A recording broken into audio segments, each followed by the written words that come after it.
known as Stock Market News on Twitter.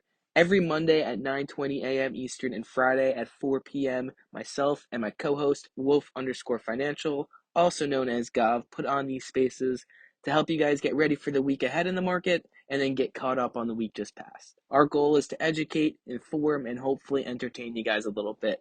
We really appreciate you tuning in, and I hope you enjoy. It's 9:20 a.m. I can put out this tweet. Vegas is here. If you would like to get started, we can get started, or if you want to wait a minute, we can wait a minute. Let's wait a minute, get the tweet out so I can retweet it and we can get a couple of people in here. Okay. Go ahead and just find this. Go. All right. What stocks are up big besides Peloton right now? Yeah, let me go and tell you. We had a couple earnings this morning. We can get right into it. Let me go and check this. Stocks that I own that have moved significantly. Let's see. We got JP Morgan. Oh, no, never mind. I was going to say up 2%. Didn't make sense. Baba's looking like it's gapping down about 5%. Interesting. And that's about it. All right. Let's see. That tweet is out. Perfect. Let me go in and retweet it. Hey, Vegas. And we got Tyson Foods that reported earnings about up 5%. I'll let you go to Vegas, though. Oh, I just said hi to Vegas. Hi guys, and hi everyone. Hey. Definitely watching Mara today too, because with Bitcoin popping on the weekend, Mara is looking good for day trade, and I like that it's over this level here, 2506. A bit of a room to about maybe 26.59, but I definitely, my stop would be like 23.75. But Mara can move fast. So if there's action in the Bitcoin, Mara for sure has some action here. Nice. We'll definitely keeping an eye on that. Okay, Evan, 9:22. We got about 100 people in here. Should we get rolling? Yep, I am down. I got a couple of the stories. Wasn't the most active or most jam-packed day of news, but still, never the day, a normal Monday morning. We tend to get a lot of stuff coming out around now. So, a couple earnings we did have this morning. First of all, I'm going to start off with Hasbro, which reported earnings of EPS of $1.21, beating expectations of 88 cents, and then revenue of $2.01 billion, which beat expectations of $1.87 billion. They also came in with a dividend hike, a quarterly dividend hike, going from 68 cents now up to 70 cents per share. I did also just see a headline from the conference call with this was actually the CFO. Sorry, put a tweet. Adjust that. Okay, did that. But yeah, the CFO, Deborah Thomas, actually said that Hasbro's business with Disney, specifically through the Disney princesses and the Frozen brand, has averaged approximately $250 in revenue per year for Hasbro, with that number peaking in 2019. This is actually also today in 1997 is when Steve Jobs returned to Apple after leaving the company for 10 years. Apple agreed to acquire a software company called Next, and under lowercase e and then X and T were uppercase. This had Steve Jobs return initially as an advisor before becoming the interim CEO. 9 months later, holding the title for the next 14 years until August 2011 when he had to step down for health issues. Continuing on, we have Nissan Motors came out this morning to say they're going to end development of new internal combustion engines for the Japanese, Chinese, and European markets to focus mainly on resources for EVs, and that's according to Nikkei Asia. I believe this was one of the first Japanese companies to go ahead and do something like this. I will double check into that. Yeah, this is the first Japanese company to make such a decision like this, and there are a couple Japanese automakers out there. Frontier Airlines and Spirit Airlines announced they are going to be merging. These are, I don't know exactly where they're in there, but these are some of the leading low-cost airlines. The deal will be valued at $6.6 billion, and a structure that Frontier Airlines will be holding about 51.5% of the combined company, leaving the remaining 48.5% to Spirit Airlines shareholders. Moving on, another airline story for some reason this morning was American Airlines and Gol Airlines, which is from Brazil. American Airlines agreed to invest $200 million in Gulf Airlines through newly issued preferred shares. This is a part of a kind of a larger ongoing deal through stuff, but I wasn't able to fully look into it. It did look a little more complicated than was on the surface. So if this is something you are into, I would say dig a little deeper into that story. Moving on, we have On Semiconductor, ticker ON, which reported earnings this morning. They posted EPS of $1.09, which beat expectations of 94 cents.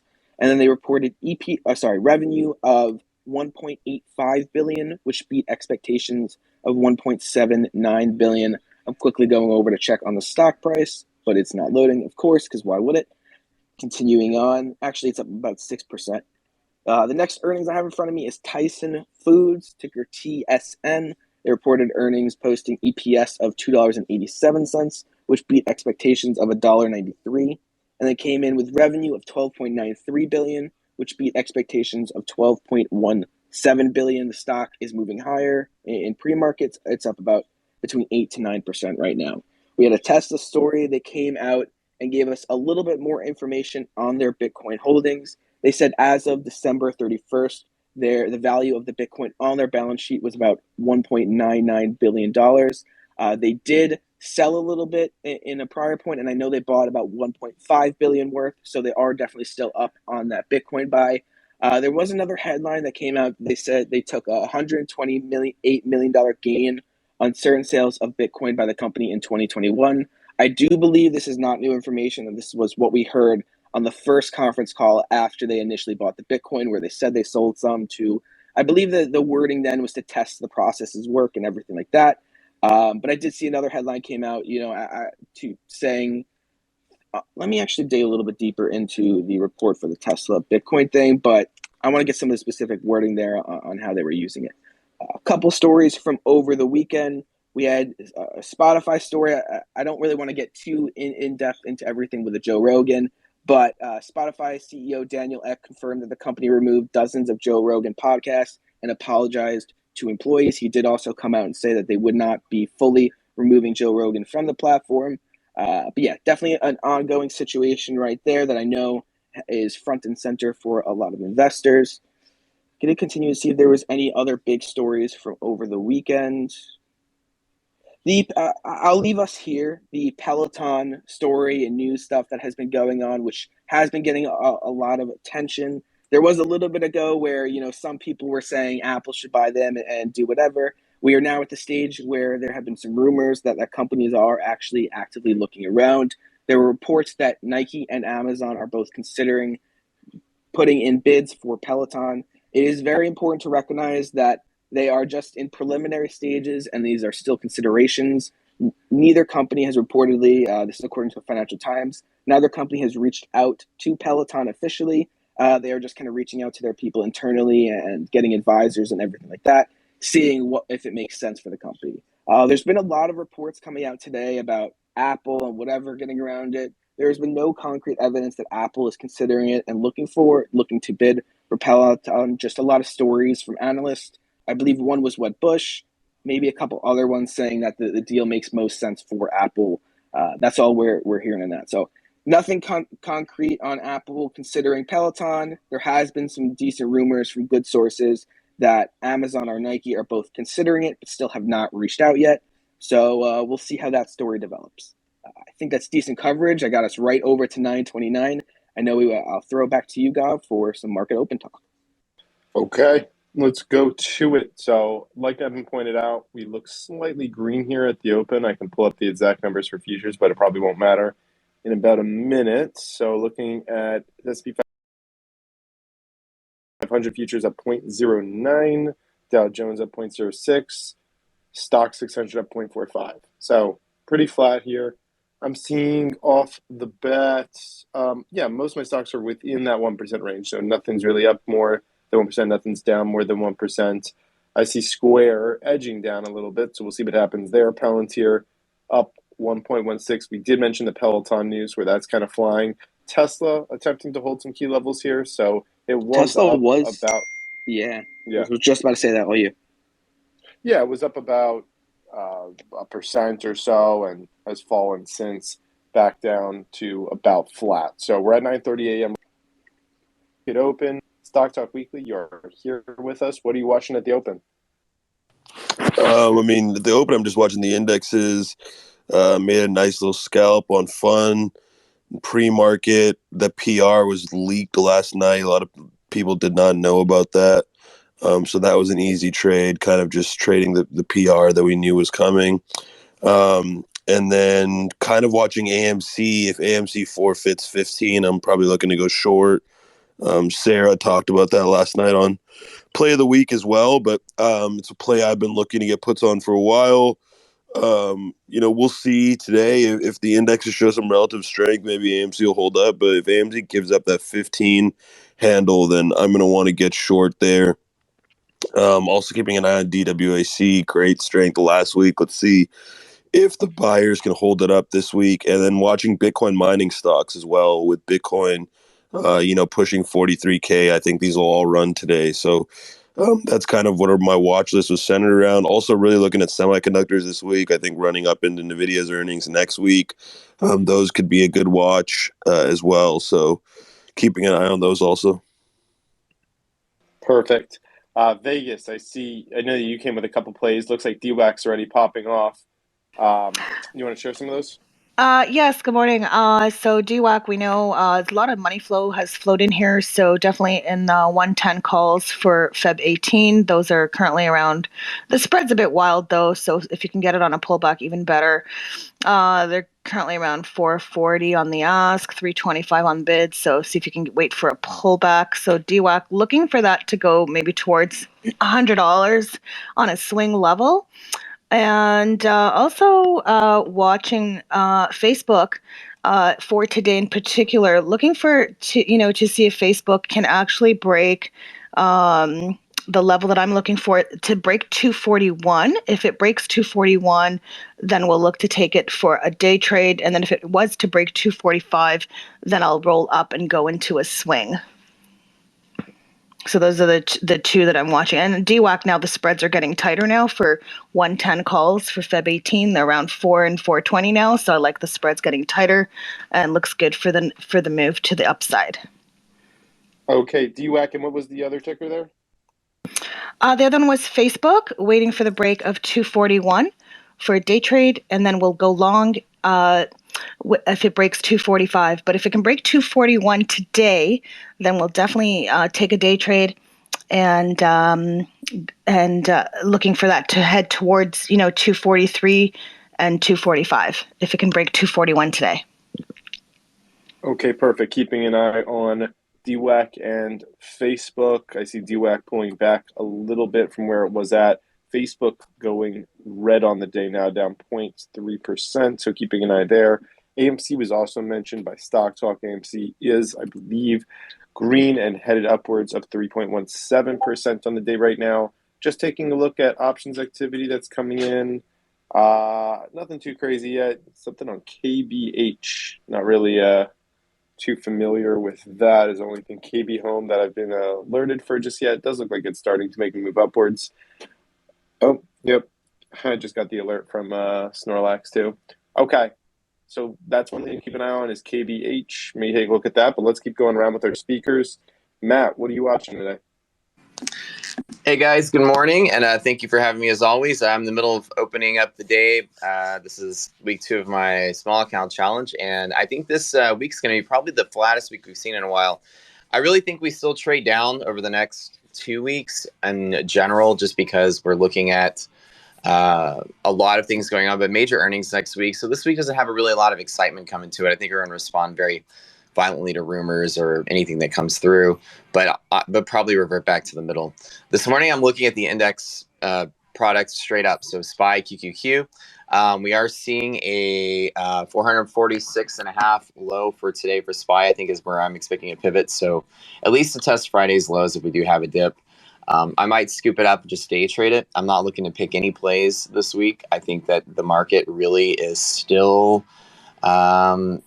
range bound. I don't think that anything yet is screaming at me to go buy it. But if I am looking at something for next week, it's going to be the semiconductors. I'm a huge fan of NVIDIA. I think NVIDIA is going to do well. I think after we get through next week's earnings, I think that's the first place I'm going to start when I look for a rally. So at least getting the week open, nothing looks strong out the door today on our end. So I'm not really, I'm just going to try to like find the bottom of the range and kind of trade it back to middle and close out. So mostly day trades today. The other thing I'm really watching is crude oil. There was some news about Russia mobilizing any minute now. Something could happen, and that caused a couple spikes in crude oil. But we're now retreating off of those highs from those spikes. And typically, my history looking at crude oil is that they price in the rumor and usually sell the news. So I'm kind of keeping an eye out on that. And obviously, with the rally over the weekend with Bitcoin, there was a gap up over the Sunday, so I'm trying to see if that gap kind of fills and returns back down. There's a huge connection between Bitcoin and NVIDIA, obviously. So looking at the way that plays out could be in anticipation of what the market does feel NVIDIA earnings are going to look like. So that's on my list this morning.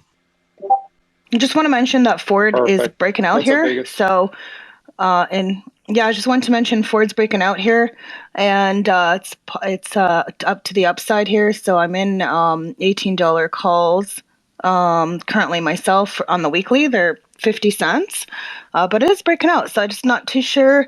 We know they had the earnings too last week. So definitely just having some action here on to the upside on Ford. Very big volume right at the open. Over 2.5 million shares came in. So definitely watching that momentum coming through for sure. And probably see some resistance here at 1813. And then we'll see if it breaks and has another move to the upside on Ford.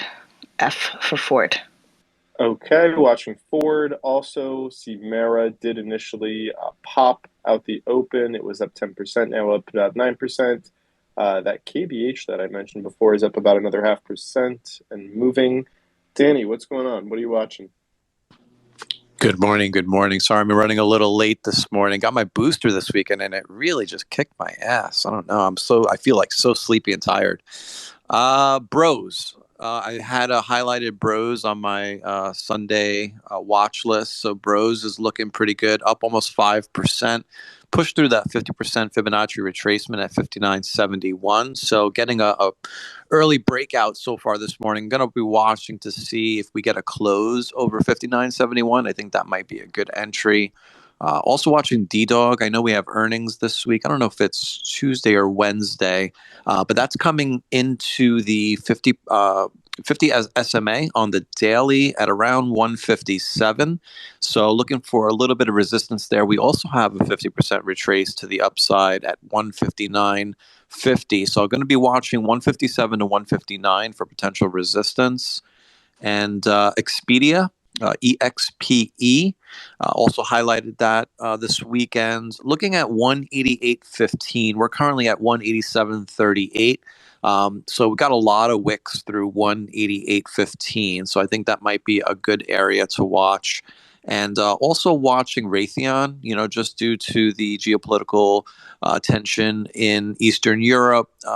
Defense contractors are going to be something to watch. Of course, we don't want anything bad to happen, but if you're into the defensive sector stocks, then RTX Raytheon might be an interesting play. It's got a breakout on Friday, and we're putting an inside day in today. So watch for a break to the upside over 93.90. Those are the names that I've been, I have on my watch list that I'm watching to the upside. So a lot of the other things are pretty flat. I was watching Southern Copper Company, SCCO, Morgan Stanley, ticker MS. Those are both flat right now, but certainly still on my watch list for this week. Perfect. Keeping an eye on those. Have you made any moves already today? No, nothing yet. I am in Datadog. I had called out Datadog a couple of weeks back at around 128. So I'm probably going to sell. I had taken shares, so I'm probably going to sell some of that today and possibly the rest of it into earnings. I haven't decided yet what I'll do yet. Okay. Watching Datadog.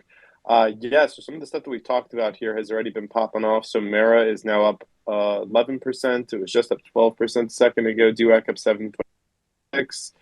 I think that there is some bullishness here on Tesla as well. Yeah, that did flip back rather fast at the open.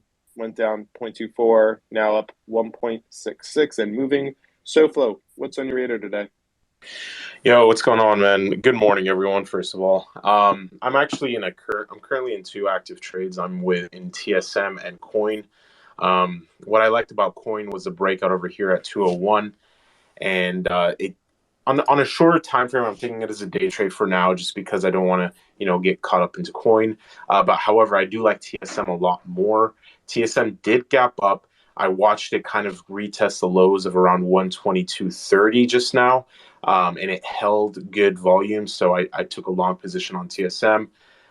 With Ford, I'm looking to try to play a rejection soon on Ford, just because, I mean, yes, they did have a major gap down, but they also just reported really bad news for them. They're going to be cutting some output this year, so I think that if the market, just like how it has been, up and down, I think when the market comes to reject, this one might be an interesting short. As of right now, so the TSM is doing really well. As of right now, I got an alert on XLNX, which is a trade I shared on Twitter.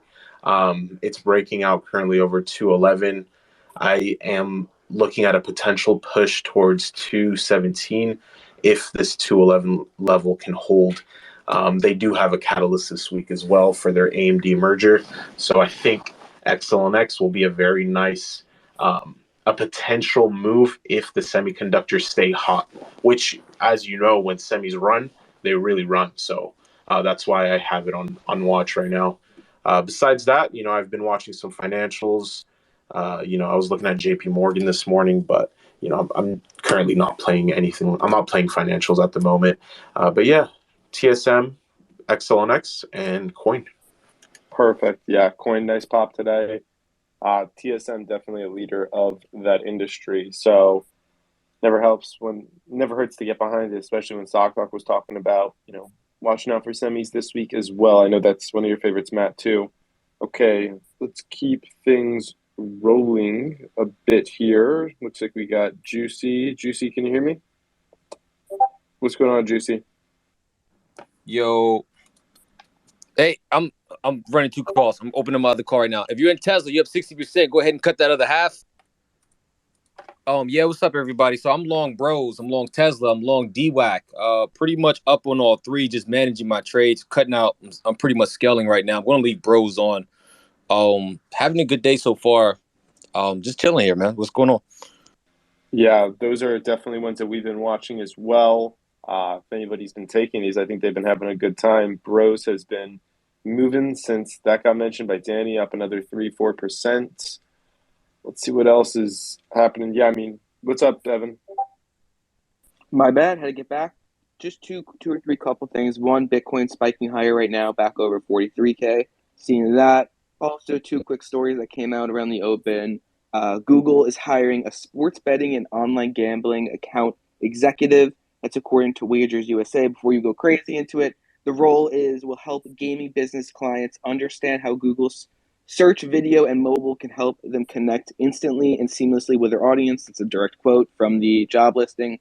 So not really necessarily Google getting into a sports book, but them kind of looking to benefit from the area with search. And we see how much these sports betting companies are spending on advertising. Google is trying to get in there and get some of that money. Maybe another winner agnostic play for the sports betting sector, although Google is too huge to really see the direct benefit from this. And the other story was a group of state treasurers is calling on the SEC to investigate whether Apple misled investors and the agency about its use of non-disclosure agreements. That's still very early. That's from the Washington Post. But yeah, both two stories, huge stocks that probably won't affect the how the stocks are moving today, but still some big stories. And then Bitcoin spiking over 43K. Perfect. Yeah, plenty of big news stories going on this morning. Seems like there's a lot of movement, a lot of volume. Stock Talk, want to bring you back into this for about 15 minutes into the open. Is anything unusual standing out to you today? Unusual as in price action? Yeah, price action, volume, anything going on? Yeah, I mean, I think the miners are the star of the show right now. At least on my watch list, they are the leaders of the day. I put it in my Discord, my weekly watch list last night that the way to play these is these are unique. The Bitcoin miners are a unique exposure because these stocks don't trade 24/7. Obviously, stocks don't trade 24/7, but Bitcoin does. And so what happens is the overnight moves in Bitcoin or the over the weekend moves in Bitcoin get reflected in the price of these stocks after the fact. So there's a built-in lag to the move.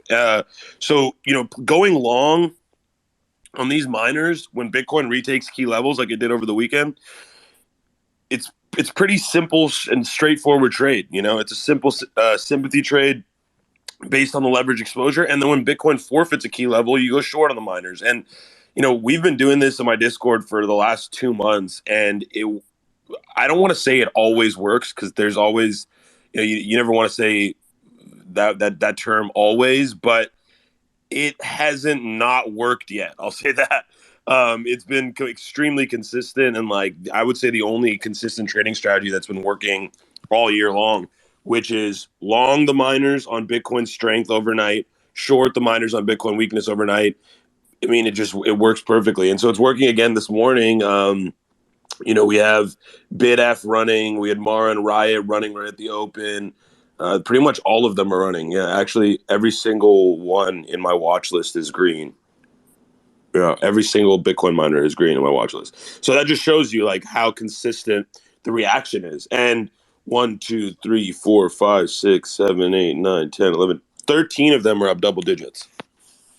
So, I mean, this just speaks to the consistency of the reaction. And like, there's multiple different ways to generate trade ideas, of course. But, sympathy trading is one of my favorites. And, doing it with these miners is a really, really simple, straightforward strategy. I try to encourage in my Discord because, my goal with that is to teach people how to fish. And so, hopefully this allows people to play this, these miners long and short on their own. Whatever Bitcoin takes or forfeits key levels. So yeah, I mean, I'm definitely have my eyes on those. Gonna keep my eye on DWAC, Fund, and CFVI. Those got off to a hot start. I'm gonna keep my eye on oil stocks, see if some of those decide to rebound. I know they opened rough.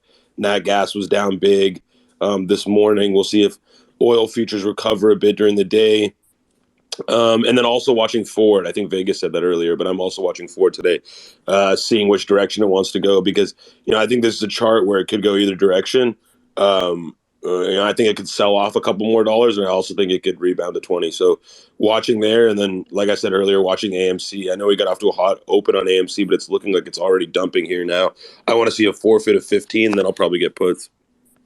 Perfect. And if anybody is, coming in with key levels or does take a trade, please, just a reminder, throw up that hand. We would love to have people share that with us. I like when the space kind of rotates in that direction, people sharing. So let's see if anything else has come in. Not a ton that I'm seeing on the option side of things. What's up, SoFlo? Yeah, so TSM, I don't know if anyone was listening earlier, it's currently up about 1.5% on the day. I do think that it's going to be hitting resistance around 124.20 for, a small pullback in the market. The VIX is trading at 23.47. So it is sitting right on support. So we might see a little, a minor VIX bounce with a little, market pullback. But what I'm going to be watching during this pullback is XLNX at 211.66. I want to see if we could get a nice volume bounce at that support level. That would just confirm the breakout for the day on XLNX. So yeah. What's up, Evan? Yeah, I just got another quick headline here. Dave Portnoy just tweeted out that he actually officially filed the lawsuit against Business Insider and all those people there. So Penn National, Portnoy, and Barstool filed a lawsuit against Business Insider. Okay. Very interesting to see how that does play out. Let's see.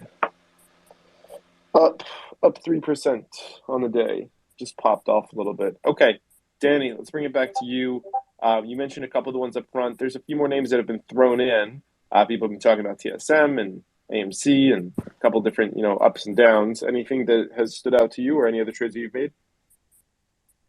Well, EXPE is right at my trigger. It's actually about 1% over my trigger now. So watching EXPE, we're at a high that we have not been at since November of 21. So with plays like this, I actually just got another pop here. With plays like this, they don't move very fast. And what I like to do is wait till the end of the day. I want to see a daily close over 188.15 for shares to the upside on EXPE, and then we're pretty close to 200, and so that's a nice psychological target. And I like to say like the magnet turns on when you're pretty close. I think when you're like 85 to 100, the magnet turns on. You're generally going to test like at least 98, possibly 100. And so we're at 188. So it's looking pretty good that if we get a daily close over this level, and you could see from the chart that I posted up in the nest that it's an ascending triangle, you generally get a nice breath move. So watching EXP pretty closely. Also, Snapchat just went green. We've got a declining 50 simple moving average. Now, I did have a 5-wave move down off that top at $82. And so what I'm watching for to see is if we get some structure, some wave structure to the upside. What I would like to see is a test of that declining 50 simple moving average, which is almost exactly at the prior swing low anchored VWAP, right at around $41. I'd like to see a rejection off of that. I would like to see a flag forming and then a break of that flag, which would signal that would be a 1-2 setup for a Fibonacci 5-wave move to the upside. And then I'd take the break of the 50 SMA around $41. So Snapchat still looking pretty interesting off of that that massive move that we had last week. Other than that, Bros, I mean, it's at 8%. When I called it out, it was at about 4.5%. So Bros is continuing higher. D-Dog still looks pretty strong. That's really all I have on my watch list that I'm watching right now. Nothing really new. Piton up 28%, but we've got earnings, I believe, tomorrow. I did call out Hut.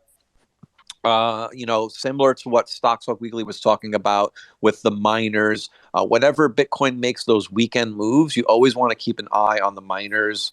Hut, Mara, those types of names. They tend to run, and it's exactly what we're seeing. Riot being another one. And Snow. Snow actually is over 300 again. And we cleared over the 200 SMA on the daily. So I did have an entry demand zone down in the mid 200s. So we blasted through the 618 retrace at 268.90 on Friday, and now gapping up here. We have earnings coming up on March 2nd. So this could be the start of an earnings run. I do really like it here, although what I would watch for is that declining 50 simple moving average on the daily. That's right at around 316. That's likely where we see our first bit of major resistance, because that also coincides with the downtrend line. Now, I did put out, and I have been putting out charts on Snowflake, ticker SNOW, for the last maybe 6 weeks, looking at this cup and handle formation. However, the handle has now retraced more than 50%. And so it really negates that pattern, although it still looks good. Again, I would just wait, possibly, if you're not already in, wait for it to clear that 50 simple moving average, because it is declining, but it looks like it's starting to curl to flatten. So what I would like to see is a test of that 50 simple moving average right around 316.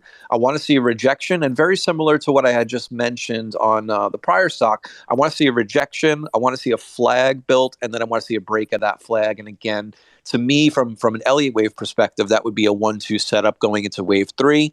And your wave 3s, if anybody knows Elliott wave 3 tends to be the longest wave of your 5-wave move up. So that would be what I would be watching for Snow. Perfect. Yeah. Big news for Snow this morning. As you just kind of mentioned, gap up. The Morgan Stanley upgrade.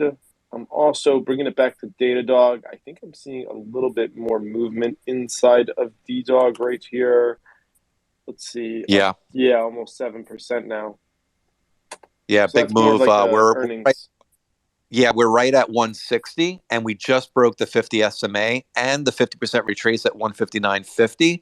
So, earnings are on the 10th. I guess that's Thursday. So, yeah, I mean, we've had two really strong candles Friday and today.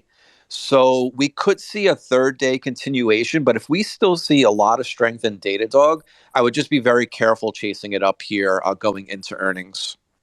Perfect. Yeah, continuing to keep an eye on Datadog. All right, Vegas, you've been taking some more trades. What are you up to?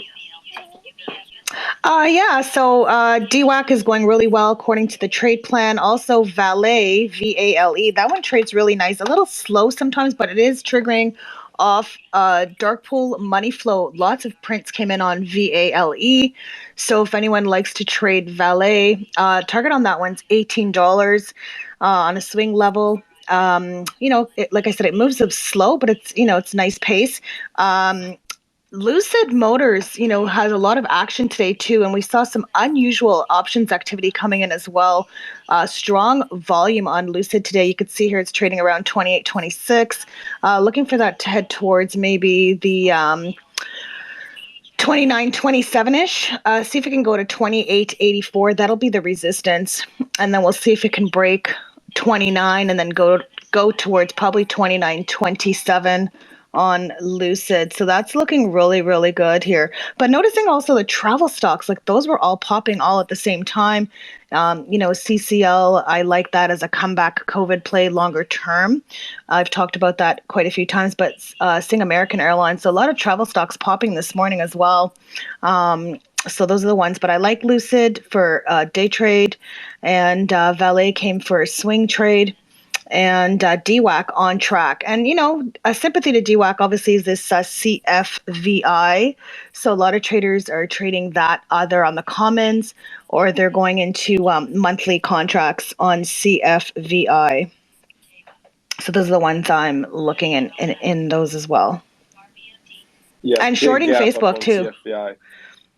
Yeah, and You're Facebook. shorting Facebook right now? From a put, yeah, on the option side, on the puts perspective, the 230 puts, because it did break the support to the downside. It actually went below. It's a shame because I thought it was going to go up, but you know what? I got to follow where the flow's going.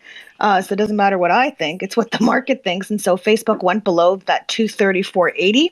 So as long as it's under there, I am going to hold my position on the put side as long as it stays under this 234.80 level.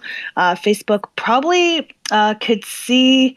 Well, it went all the way to 233 so far. I mean, if it breaks 233 and goes below and it gets weaker, this probably could see 232.21.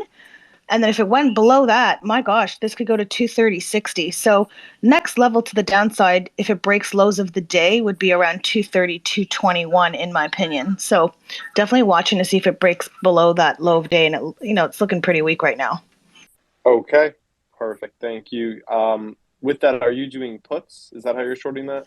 Yes. I don't really like to short the actual stock. Then I'm panicking to cover, so I don't want to do that for my style of trading. But I do like the put angle. The 230 puts is what I'm in, and that one's a weekly because I'm looking really just to day trade this one. And the one that I have is the 230 puts. I paid $465, kind of like where it is at the moment. In Facebook, I have to keep in mind that it can reverse at any time, so I am watching the trade closely. Perfect. Thank you, Vegas. Hey, another piece of news, which I think, did you do the Spirit Airlines news? Yes, sir. You did say that? Okay. Yeah, I did talk about Spirit Airlines and Frontier are merging. Frontier is going to own about 51.5% of the merged company. So they will be the slight majority owner, and the value will be around $6.6 billion of the merged company. And when do they report earnings? That I do not know. I could look into it. Which one tomorrow? we want, Frontier or Spirit, or both? Spirit, which is I just wanted to hop in and say tomorrow. The energy industry is currently testing a breakout level, XLE, along with XOM. So it's definitely something to keep on watch over here. XLE and XLM? XOM and XLE. Got it. It is Exxon Mobil. testing. It's right under the breakout. It hasn't, as of right now, it's just testing it. I think that if XOM specifically can hold above maybe 81.75, that might be a potential. You could see that it's getting really tight there. So we'll see. Very nice. Those Facebook puts are doing quite well there, Vegas. Did those just go from 465 to 8? No, I'm in the 230 puts. So they're currently around $5 right now, 505. Oh, so I was in them at the 230 put. I see him. Okay. Yep. Very nice. Okay, But they're on the move. I like that setup too, SoFlo, with XOM.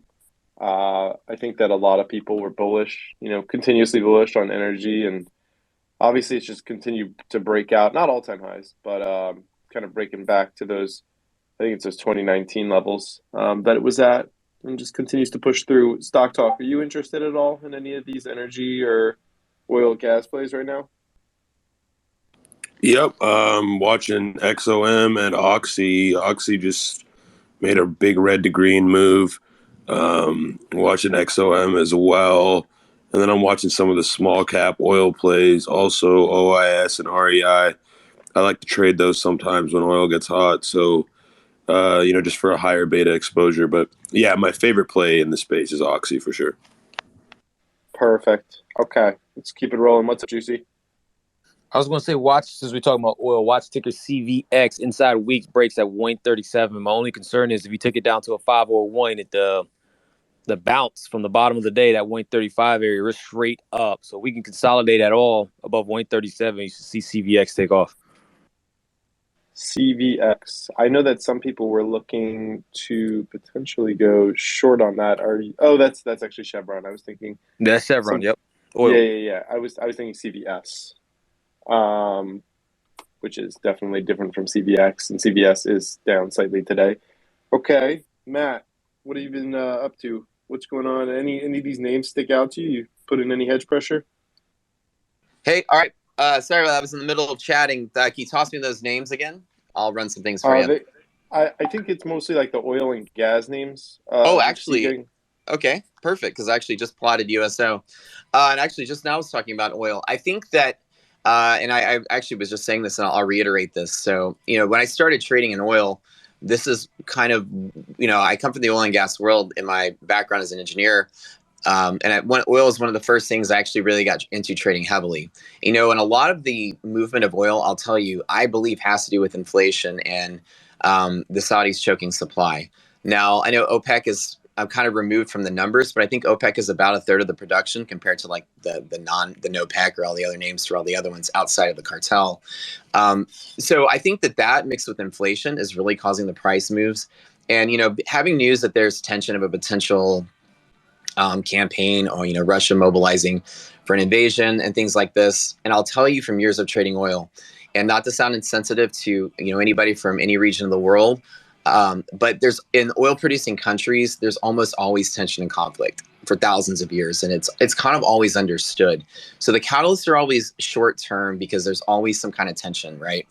And what oil traders tend to do is price in wild rumors because of the illiquidity, especially overnight, because oil is mostly traded globally while we're sleeping. A lot of the catalysts take place overnight. So in the U.S. markets, we tend to sell the news more than anything, which is what I think we're seeing today. Any movements, anything that's going on, I think in the overnight, like I said, there was a news event, we popped, it came back down. Yeah, I think oil's starting to relax. I think getting up to the 90 levels, I think is going to stabilize. We have basically today in USO, let me get the numbers really quick. It is, let me type in this right here. We have we're at 66, 65. Yeah, so it's still it's not really bullish on, okay, now this is USO. I have to convert this really quickly in my head to oil futures. USO 67 is roughly equivalent to about maybe 95, 96 oil. That's the only clean break that we do have for kind of bull side. Like I said earlier today, my equities assessment is that we're going to have the flattest week ever, and I think everything's going to be flat. And I think if anything does sell off, it's probably going to be oil. If we're kind of like this sell the news kind of thing. We'll probably get some retracement. I would say at least through Thursday's news down to what I'll consider to be the 62 level, which is where monthly hedge pressure is. That's kind of the balance point that goes to the end of the month. 63.5 from my model is normal hedge pressure for weekly options. And so, oil, just like everything else, is just sandwiched and kind of armed and ready and waiting to see what everything else is doing. I think it's the one thing that is more stable for the long haul than anything else because as we've seen with most commodities, they've responded very violently to inflation, almost like the tulips thing back in the day. But oil has responded to inflation by being a place where money is parked safely. And I think it's because it's aided by rumors of conflict, right? People need to put their money in something that's not cash to fight inflation. And, Bitcoin was it for a little bit. And then Bitcoin kind of proved to not be a hedge against inflation. And Bitcoin started selling and people started flooding into energy products. And it's just kind of a stable, employment's going up in that sector. And so it's just stable. So people aren't necessarily rushing to get out of it. But I don't think beyond 100 people will be rushing to get into it either, because I think at that time, the equities market's going to swing back around. And that'll seem more attractive with some of the dips we have than trying to squeeze out an extra $5 in oil. So today we're sandwiched between 63.5 and 66 USO, which roughly is the equivalent of about 90 and maybe 95. So 5-point range in oil. I don't think it's going anywhere. As far as the names go, I think those names are going to be stable. I think they're not going to go much lower, but I don't think they're going to be the next big rally either. With everything else depressed, everything else looks more attractive, I think, to a lot of the investors sitting on the sidelines. So that's my call for USO, but it's a fundamental call, right? So it's not just technicals. You have to kind of think that oil tends to have a catalyst every other week on our session, and probably a catalyst every night around the world. I don't think that it's a growth asset for the long haul. I think oil is going to succumb to its normal path of just falling while at least lately, falling back to a kind of a reverting state of fine equilibrium. And I think maybe eventually, maybe the next 2 or 3 years, we're back down to $40-50. But it's going to stay here for a little bit. So not really. I'm doing a trading challenge right now on the CME group. Actually doing 2 trading challenges. The CME group has a futures trading challenge. And one of my best trades is shorting oil. So I'm shorting the spikes. So we'll see how that goes. And that's a paper trading challenge. So they host that a couple times a year. It's kind of fun. If you guys are futures traders, check the next one. But sorry for the long-winded answer, but I'll have some shorter answers. You got some more tickers. I'll just give you the numbers for the next ones. Got you. Yeah, all good, man. And I actually have done that CME challenge before. It's fun, yeah. I didn't really know what I was doing when it comes to future trading, so I cannot say I was successful. But yeah, it was definitely interesting, and I'm sure you're a lot better at it than I was. They're kind of fun. Yeah, they're neat. I think they give out a cash prize. It's the neat thing is you trade for a week. It's just paper trading, and part of the stipulation of winning the cash prize, you have to go through this educational seminar they teach. And if you guys have never watched the videos, I don't care if you don't trade futures or not, if you want to learn about the stock market or learn about trading in general, the videos on that CME challenge site, they send you through like a full education on futures and equities and things. Those are the best videos a new trader could ever watch. CME Group put together fantastic videos, and it's like a whole video series, and it's free. Very free. You can make a weekend out of it. I make everyone go watch it because you can learn all these things you hear people talk about, but they're like Investopedia style videos. So they're animated and cartoony. So it's easier to learn from, those of us that are from the Simpsons or Rick and Morty generation, where we have to learn through cartoons. So, it's really nice. Love it. Okay. We got Bobby Gattuso up here. What are you looking at, Bobby? Hey guys, and good morning. This morning I'm looking at Apple breaking above holding the 50-day SMA. I just put out a chart with Carnival Cruise Line breaking above its 20-day. And just listening just a moment ago, I'm always on that CME website as well, and also the CBOE, just for the options and with the volatility indexes. Always something to take a look at for the weekends. If anyone's extremely bored, obviously it can be a little bit dry. But other than that, just look at the market conditions and, looking at what the inflation is going to be doing over the course of this month. And, just kind of waiting for better entries, Yeah, yeah, I hear. Been seeing some of the charts that have been going out this morning. Do you have any interest in Apple or any others?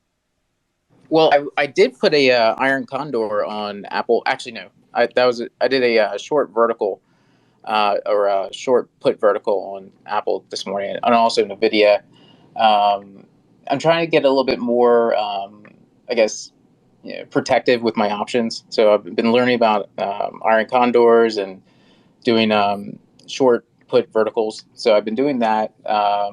Other than that, I'm kind of watching what Peloton's going to do with the Nike news. I always like to see all the speculation in the market. It's fun. Okay. Keep an eye on it. Let me know if there's anything else that you want to Sure, absolutely. pipe in with. Okay. All right.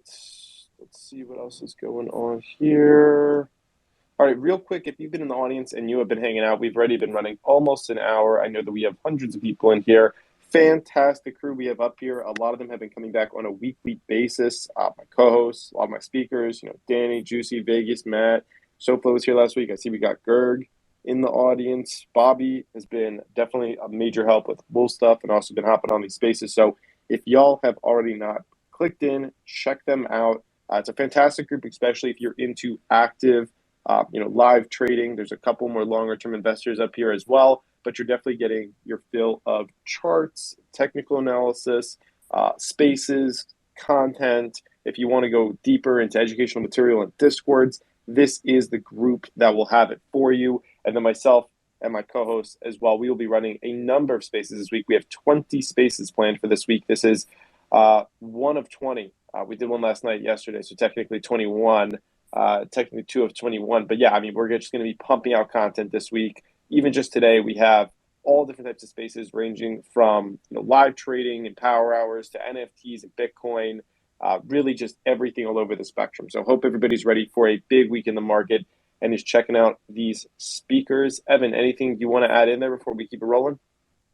Definitely make sure you're checking out every single one of the speakers. Click into their profiles, see what they're doing. They're all doing amazing stuff. We really appreciate them. I feel like everyone up here is people that we've had on before. So we can confidently say that these are really great people to check into their profiles, give them a follow. You may be a specific type of trader or investor, but I promise you, I would say there is nobody down in the crowd that you shouldn't be like. You'll get value from at least half the accounts that are up here. That was a long-winded way of saying that. Make sure you're checking out all the speakers. I'm going to shut up now. Wolf, maybe it's time we get a little bit of a Spaces calendar shout-out as well. Yeah, absolutely. We'll just start 30 seconds on that, and then I want to run into more of these plays because it does seem like the market is pulling back, so we're going to see if there's any opportunity there. Basically, we have a lot of spaces, and there's a lot that goes into these spaces. There are over 50 individual speakers that are going to be on spaces this week. There are 20 different unique times to attend spaces, probably 15-ish different topics since there is a little bit of overlap, but there is a lot to keep track of. Now, of course, you can go and click in, check out my pinned tweet, but things are subject to change. We have new speakers coming on, we have time changes, and all different things like that. So we are doing our best to make your life easy when it comes to finding spaces, and we've developed a singular tool that is adept for all of this, and that is our Twitter Spaces Google Calendar. If anybody's familiar with Google Calendars, basically I've created one. I'm an admin that allows me to place a calendar event on the calendar. Anyone that is sub to the calendar will then see that event on their personal calendar. They can toggle it on and off so they don't have to clog anything up, but basically makes life easy.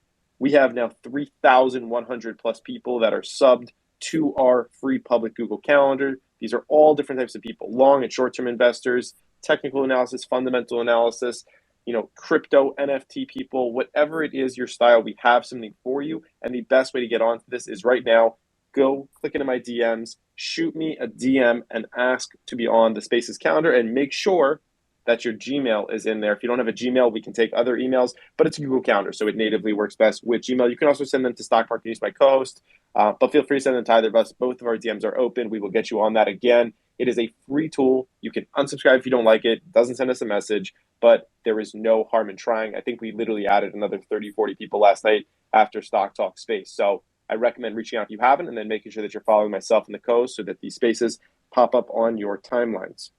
All right, with that being said, we're going to pop back into this market. So Stock Talk, what are you watching here? It seems like there's a little bit of a pullback. Yeah, just keeping my eye on everything. I'm obviously seeing this pullback right now. Like I said, I want to get short AMC. but still, 20 or 30 cents further down than I want to see it go before I get into those puts. TWAC, the move's kind of getting cut off a little bit here. Expecting the same thing from CFVI. CFVI is lagging the move by about 10 minutes. So that's good to note for me now so that, if I want to play long or short on these, I can just wait for the lag and take it from there. Other than that, not really looking at anything specific. Kind of still eyeing some of these gas plays. Like I said earlier, Oxy went red to green, seeing if it can catch some bids. Crude didn't do too much of a drop today. I mean, it's down 1.25% on WTI crude. But, I was surprised to see a hold over 90 over the weekend. So I think oil sentiment is still pretty strong. We'll see how that pans out this week. Obviously, the geopolitical tensions are going to govern oil prices for this week. We'll have to see. I know some reports came out over the weekend that, U.S. officials were expecting an invasion, but, I won't believe it until we see it because a lot of these geopolitical tensions get pretty dramatic and they don't, necessarily always pan out. Not that I'm rooting for war once again. I remember last week when I said this, some people DM'd me like as if I was rooting for war. I'm not. I'm just saying if we get a conflict, then it makes sense to long energy during a geopolitical conflict. And if we don't get a conflict, then you can expect oil prices to cool off. I see oil going back to 85 if all those geopolitical tensions ease. In the case where they heat up, I think it'll go to 100 very quickly. So, that's not something I think you can predict. I don't think anyone is, looking at oil futures trying to make a prediction based on the price. I think you got to make a prediction based on the sentiment. And so, that's just something that has to develop. We can't make a call on that yet. But yeah, keeping my eye on oil. Also keeping my eye on semis, not just today, but this week. We have MRVL reporting on the 3rd. Same thing with Broadcom. And then we have NVIDIA next week. So we'll see if sentiment starts to pick up in advance of some of those earnings. I think anybody who's been paying attention to the market for the last few weeks has noticed a lot of relative strength in semis. I know Matt picked SOXL on play of the week. I think it was last week or the week before. But yeah, I mean, there's a lot of ways to get exposure to semis. Typically, historically speaking, semis speak a lot to the strength of the broader market, and they tend to outperform a lot of times as well when you have other growth in tech being sold off. And I think you've kind of seen that trend so far this year. So looking for further strength in semis as well, but we'll see how that plays out over the next few weeks. Okay, awesome. So we had several plays that are going pretty right here that have been thrown out on here. I see Facebook continuing to drop. Did you roll down on those puts, Vegas? Yeah, I'm still holding them, and you know what? I'm really watching this level, this 230 level. It's going to be a serious level, and I mean that by the dark pool flow, based on all the prints from last week. And so if this gets under 230, because you could see Facebook's low of day 230.50, but if we go under this 230 in particular today, there's going to be some serious bears coming in here. They're going to be attacking Facebook big time. I'm sure they're already in there.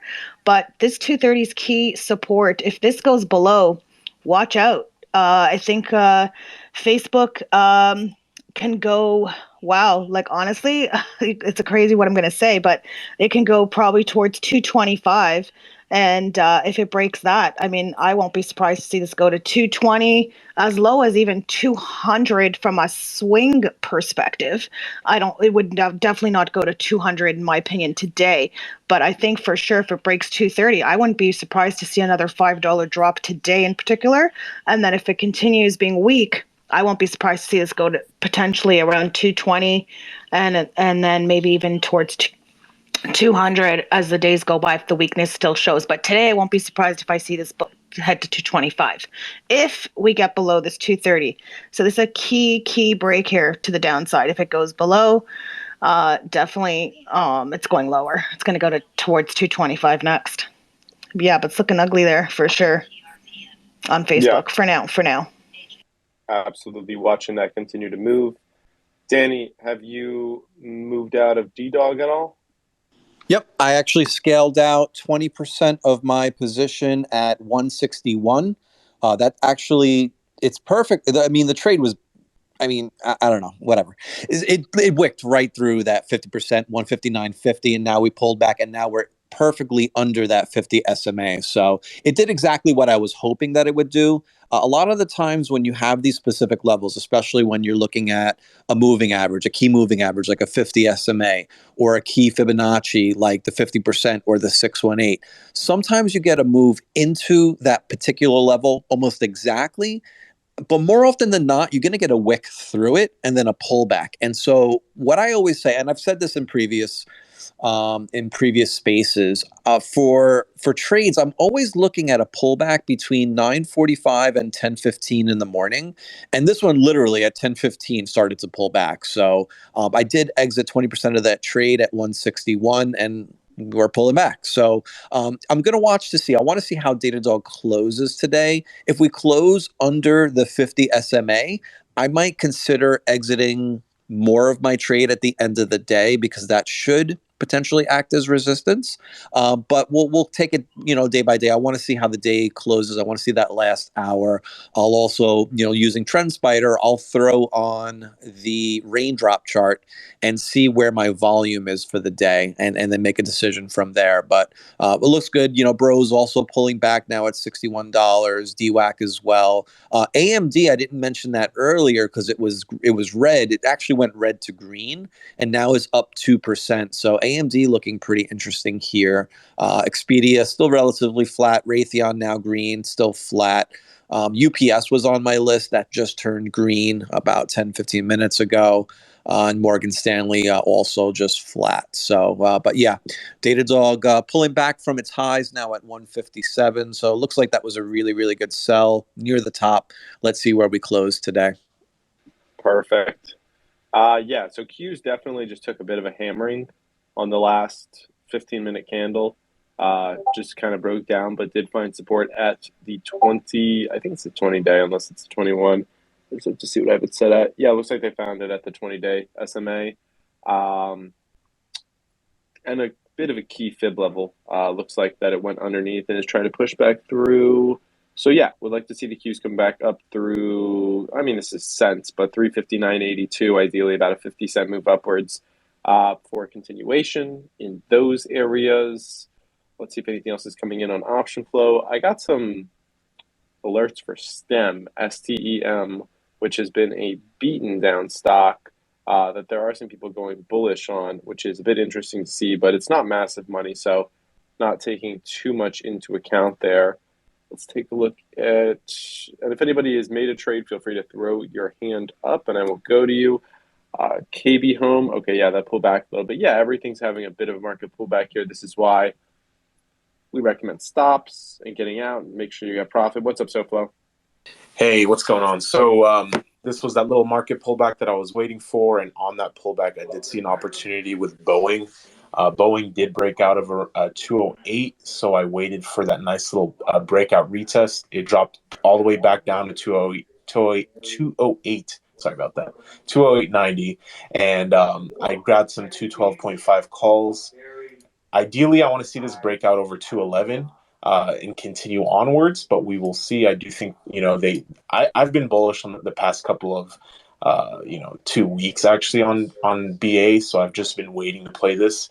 Let's see how the market reacts. On top of that, I've been watching Oxy. We did break out nicely over 41 just now. Looks really good, but it doesn't really have a lot of volume. We might just see this hit its head a couple of times.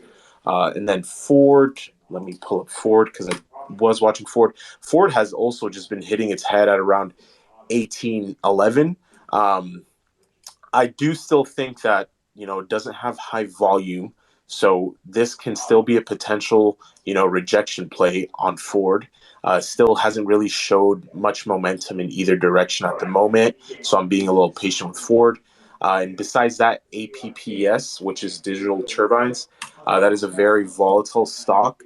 I am watching this. It ran this morning, but I'm watching a potential pullback and a breakdown around 45. So let's see what it does.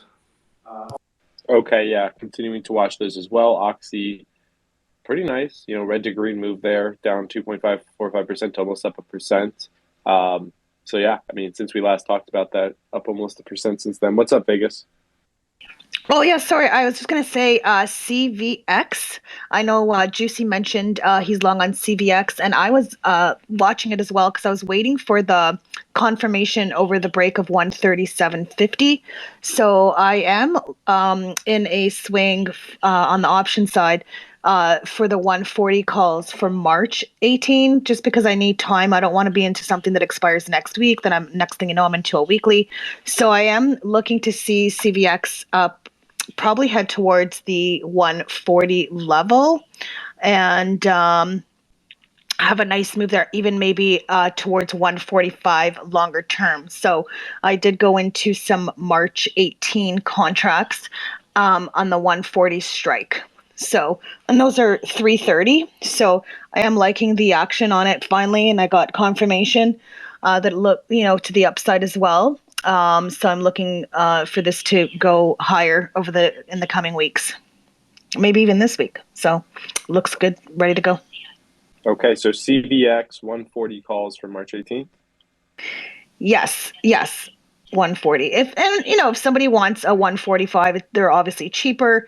A little. My targets on there is about 140, 250 to 145. So I think if someone has a smaller account, they'd be okay to go to a 145 for March. They would still most likely profit if the stock can continue to the uptrend towards 140, and then 140, 250, and then my target on this is 145. Okay, perfect. Keeping an eye on that. Just put that on a watch list. I see they're trading at around 310 right here. So maybe if they break below 3, that's where I might come in. Okay, keeping it rolling around. Juicy, making any other moves? So you guys saw the CVX trigger. Long story short, I pretty much cut out a DWAG Bros, Tesla, all for gains. Those are quick scalps, as we talked about. The market's still inside of this previous range. So we're in the top area, so I am playing a little bit of defense. Something I am watching, though, XLK Tech, messing around here. But we're coming back on some levels. So out of the XLK, I like Apple above 174.09. We're getting a reversal above that level. You can target a higher day from 2 days ago, 176.32. That's the last area of resistance. We clear that. We pretty much got a straight shot to about 183. So Apple's on my main watch for now. Just see if we can get a trigger. But the problem, like I said before, is SPY, man. We're just in a range. Is unbiased right here. We're neutral, right? And with that being said, I'm gonna have a bullish bias on SPY above 452.76 and a bearish bias below 443.90. So while we're in this, what I call a chop box, I'm legitly getting in trades, scaling at 20%, taking another scale at 40%, cutting the whole trade at 60 to 90%. I'm not letting them run. I'm just taking profit, and I'm cutting all my losses really quick until we can get out of this chop box and get the strength of the market behind us. So watching Apple, watching tech, watching oil. We'll see what happens, but again, still playing defense until we break these levels. Let's dive into a little bit more just for people to understand. So right now, the whole entire range of trading today is inside of Friday, right? So the high of today is below the high of Friday. For this is on SPY. The low of today is above the low of Friday. So the market really hasn't decided a direction. And if you go back kind of over the last several days, you often see once it breaks out of that one way or the other, that's when you're going to see the bigger move happen. So I think that's kind of what Juicy's getting to. And Juicy, where did you say you would be bearish on that? So for me, one thing to note too, if you look at chart of SPY, you look from 128 all the way up to that 2.2. That was effectively like a mini uptrend. We broke that in 2.3, and we just have no trend. So that's a big thing too. So when you're range bound inside of a big candle with no trend, you're in a meat grinder. But I'm bearish on low day 443.90. So while we're in these ranges, this is where you really want to play defense. When we get out of those ranges and we're bearish, you can play stops based on structure. Let them go, let them run, hold on to those runners. Nah, not right now. No, just be safe. But you also have the 200-day right there at that bottom, right? Exactly. So and then on top of that, if you look at today, the higher day today is the 20 SMA. So you got a lot of reasons to say, and I'm going to cut my trade pretty quick. Okay, definitely chopping around here. All right, let's keep it going. Evan, stock market news. Any stocks that you would like to have charted right here? I think the number one place we have to start after yesterday, for anyone who missed it, make sure you're following our other co-host up here, Stock Talk Weekly. Every Sunday, 8 p.m., he does a trade of the week session. And I've been playing a little bit game on there, not really picking a play. I've been just doing the inverse Wolf Financial, the inverse Gov play. So we're going to see how it plays out this week. So that leads us to Disney. We'd love to hear some thoughts on that. I know we have earnings after the close on Wednesday. And then, as I'm looking at the market right now, or my portfolio specifically, actually, there's a bunch of stocks that are up, and there's a couple that are down. The first one is Facebook, which I know we talked about a little bit, but the next one under that is going to be Square. So maybe some thoughts on that or PayPal. So we'll go Disney, and then one of the payments, new type of name, Square or PayPal. Who do you want to throw it to? I'll let you pick. Danny, you want to take Disney? Sure, I was actually working on it right now. Give me 2 seconds. I'm going to throw a 30-minute chart up into the nest. It looks pretty good. It came right into the 61.8 percent Fibonacci retracement. So it looks like that's acting as pretty good resistance. Of course, Fibs aren't going to really play that big of a part once you go into earnings. Earnings are going to do what earnings are going to do. So I just tossed that up into the nest. Looking at the daily chart, we've got a bunch of gap downs. And so when you see gap downs, like that first one looks like on earnings back in November, on November 10th, that looks like an acceleration gap to the downside off of 1-2. So that potentially was our wave 3. Then we had an ABC retracement back up to about January 12th high, right at 159. That looks like our wave 4. And then you had another gap down, actually 2 gap downs, one on January 14th and another one on January 21st. That potentially, January 24th, could be our wave 5 to the downside bottom. And now looking back to the upside, if you look at that 30-minute chart, to me, this looks like a 1-2-1-2 setup to the upside. So here's what we're looking at. When you have a 1-2-1-2 setup to the upside, that second 1-2 is the 1-2 of your wave 3. Now, what do we always see in wave 3s?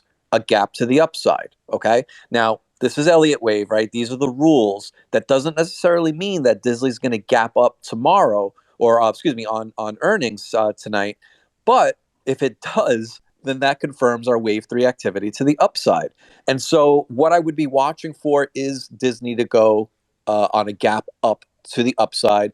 If that does happen, then that's our wave 3 activity. Now, of course, I would never play earnings on a gamble. However, what we would do is on the gap up, we would tag a anchored VWAP right to that gap up candle. That's going to be our power earnings gap up play. And then we watch for the next week or two, how does price react to that anchored VWAP? Do we continually pull back and bounce? If we get a first pullback and bounce off that anchored VWAP, then I would watch for that second bounce, second pullback bounce, right? Be right back, the bounce, the breakout retest bounce. And that second one, I would take a trade and then use that powered earnings gap up anchored VWAP as my stop loss. But that's how I would look at Disney. I mean, obviously, it's a huge company, right? It's not going anywhere. Disney Plus subscribers keep going up. I think everything's going to be dependent on earnings and the earnings call. But yeah, I my spidey senses from an Elliott wave perspective say we gap up tomorrow. Whether we gap up a lot, a little, I don't know. But that's what I'm seeing. My spidey senses. You like that? I do. I mean, you're gonna have to start using that more often. But yeah, I mean, I'm just really instead of giving a technical thesis from now on, you can just say, "Hey guys, I'm long on this stock because of my spidey senses." No, that was the tie into to Marvel. Yeah, I don't know. I mean, looking at it from an Elliott wave perspective, looking at it from that 30-minute chart that I posted upside, we've had nice bounces off that bottom channel. And that's exactly what we're seeing, and kind of seeing like a little bit of a cup and handle forming here on against that 618 at 144. So yeah, I mean that's how I would play it. I would watch to see, do we get a gap up tomorrow? We've got two big gaps to the upside. We've got that gap, the gap on January 21st, as I mentioned, and we have another gap above that, above 153 from January 14th. So I would watch to see. I mean, there's a very good potential to make a move to 159 if the numbers look good. That's possibly where I would see a top on any kind of gap up that we may get. But that's what I'm looking at. Okay, perfect. Thank you. I know that the next one that you wanted was Square. Matt, do you want to touch on Square? Yes, sir. Let me make a chart really quick for Square. Hold on 1 second. Okay, let's take a look. Square is in this mean reverting state. Looks like the numbers I'm getting, 110 base hedge pressure. So we actually are on the downside of that, and but 105 support. So the idea that we dipped through 105 and held, and 110 is resistance, we're just going to kind of sit between those. And like I was saying today, I took a really short scalp. So this is day 6 of the winning streak, and I closed out immediately after everything dipped and started hanging on, and I think I'm done for the day. I don't expect a rally. Square doesn't really have any positive moves, period, until 115 is a clean break. So just showing like everything else is. Everything is just sandwiched today. And I don't know what kind of sandwiches you guys like, but I don't like an S&P sandwich, that's for sure. Just take the scalp to the middle and then call it a day. So I'm not going to try to guess on either side, but yeah, 110 is resistance and 105 is support in Square. If you guys have any tickers really quick, feel free to throw any other ones at me while y'all got me here. Evan, what was the other one? I did say PayPal, but it tends to be very similar to Square. So let me give you some numbers, Evan. 1 second, brother. Hold on. PayPal. Yeah, PayPal has the exact same setup. The algorithm's showing mean reverting state, shortened down, which means 132.5 is monthly hedge pressure. So that's sort of the February 18th expiration. Let me actually load the chart up really quick. 130 hedge pressure. So that is basically resistance, and looks like we tapped that right at the open and sold off. And 125 support. Yeah, it looks exactly like Square. It's exactly the same thing. 125 base, 130 as far as positional range. So we're just kind of trading from one side to the other. Yeah, so same thing. Yeah, you nailed it, Evan. No breakout past 130 is a breakout. Below 125 is a breakdown. So I think everything else is just kind of sit pretty today. I think, and one thing to take note of is we have this key level that we measure in the VIX. It's used in VIX futures contracts, and this is going to go for all stocks in the S&P. Everybody out there, just keep in mind.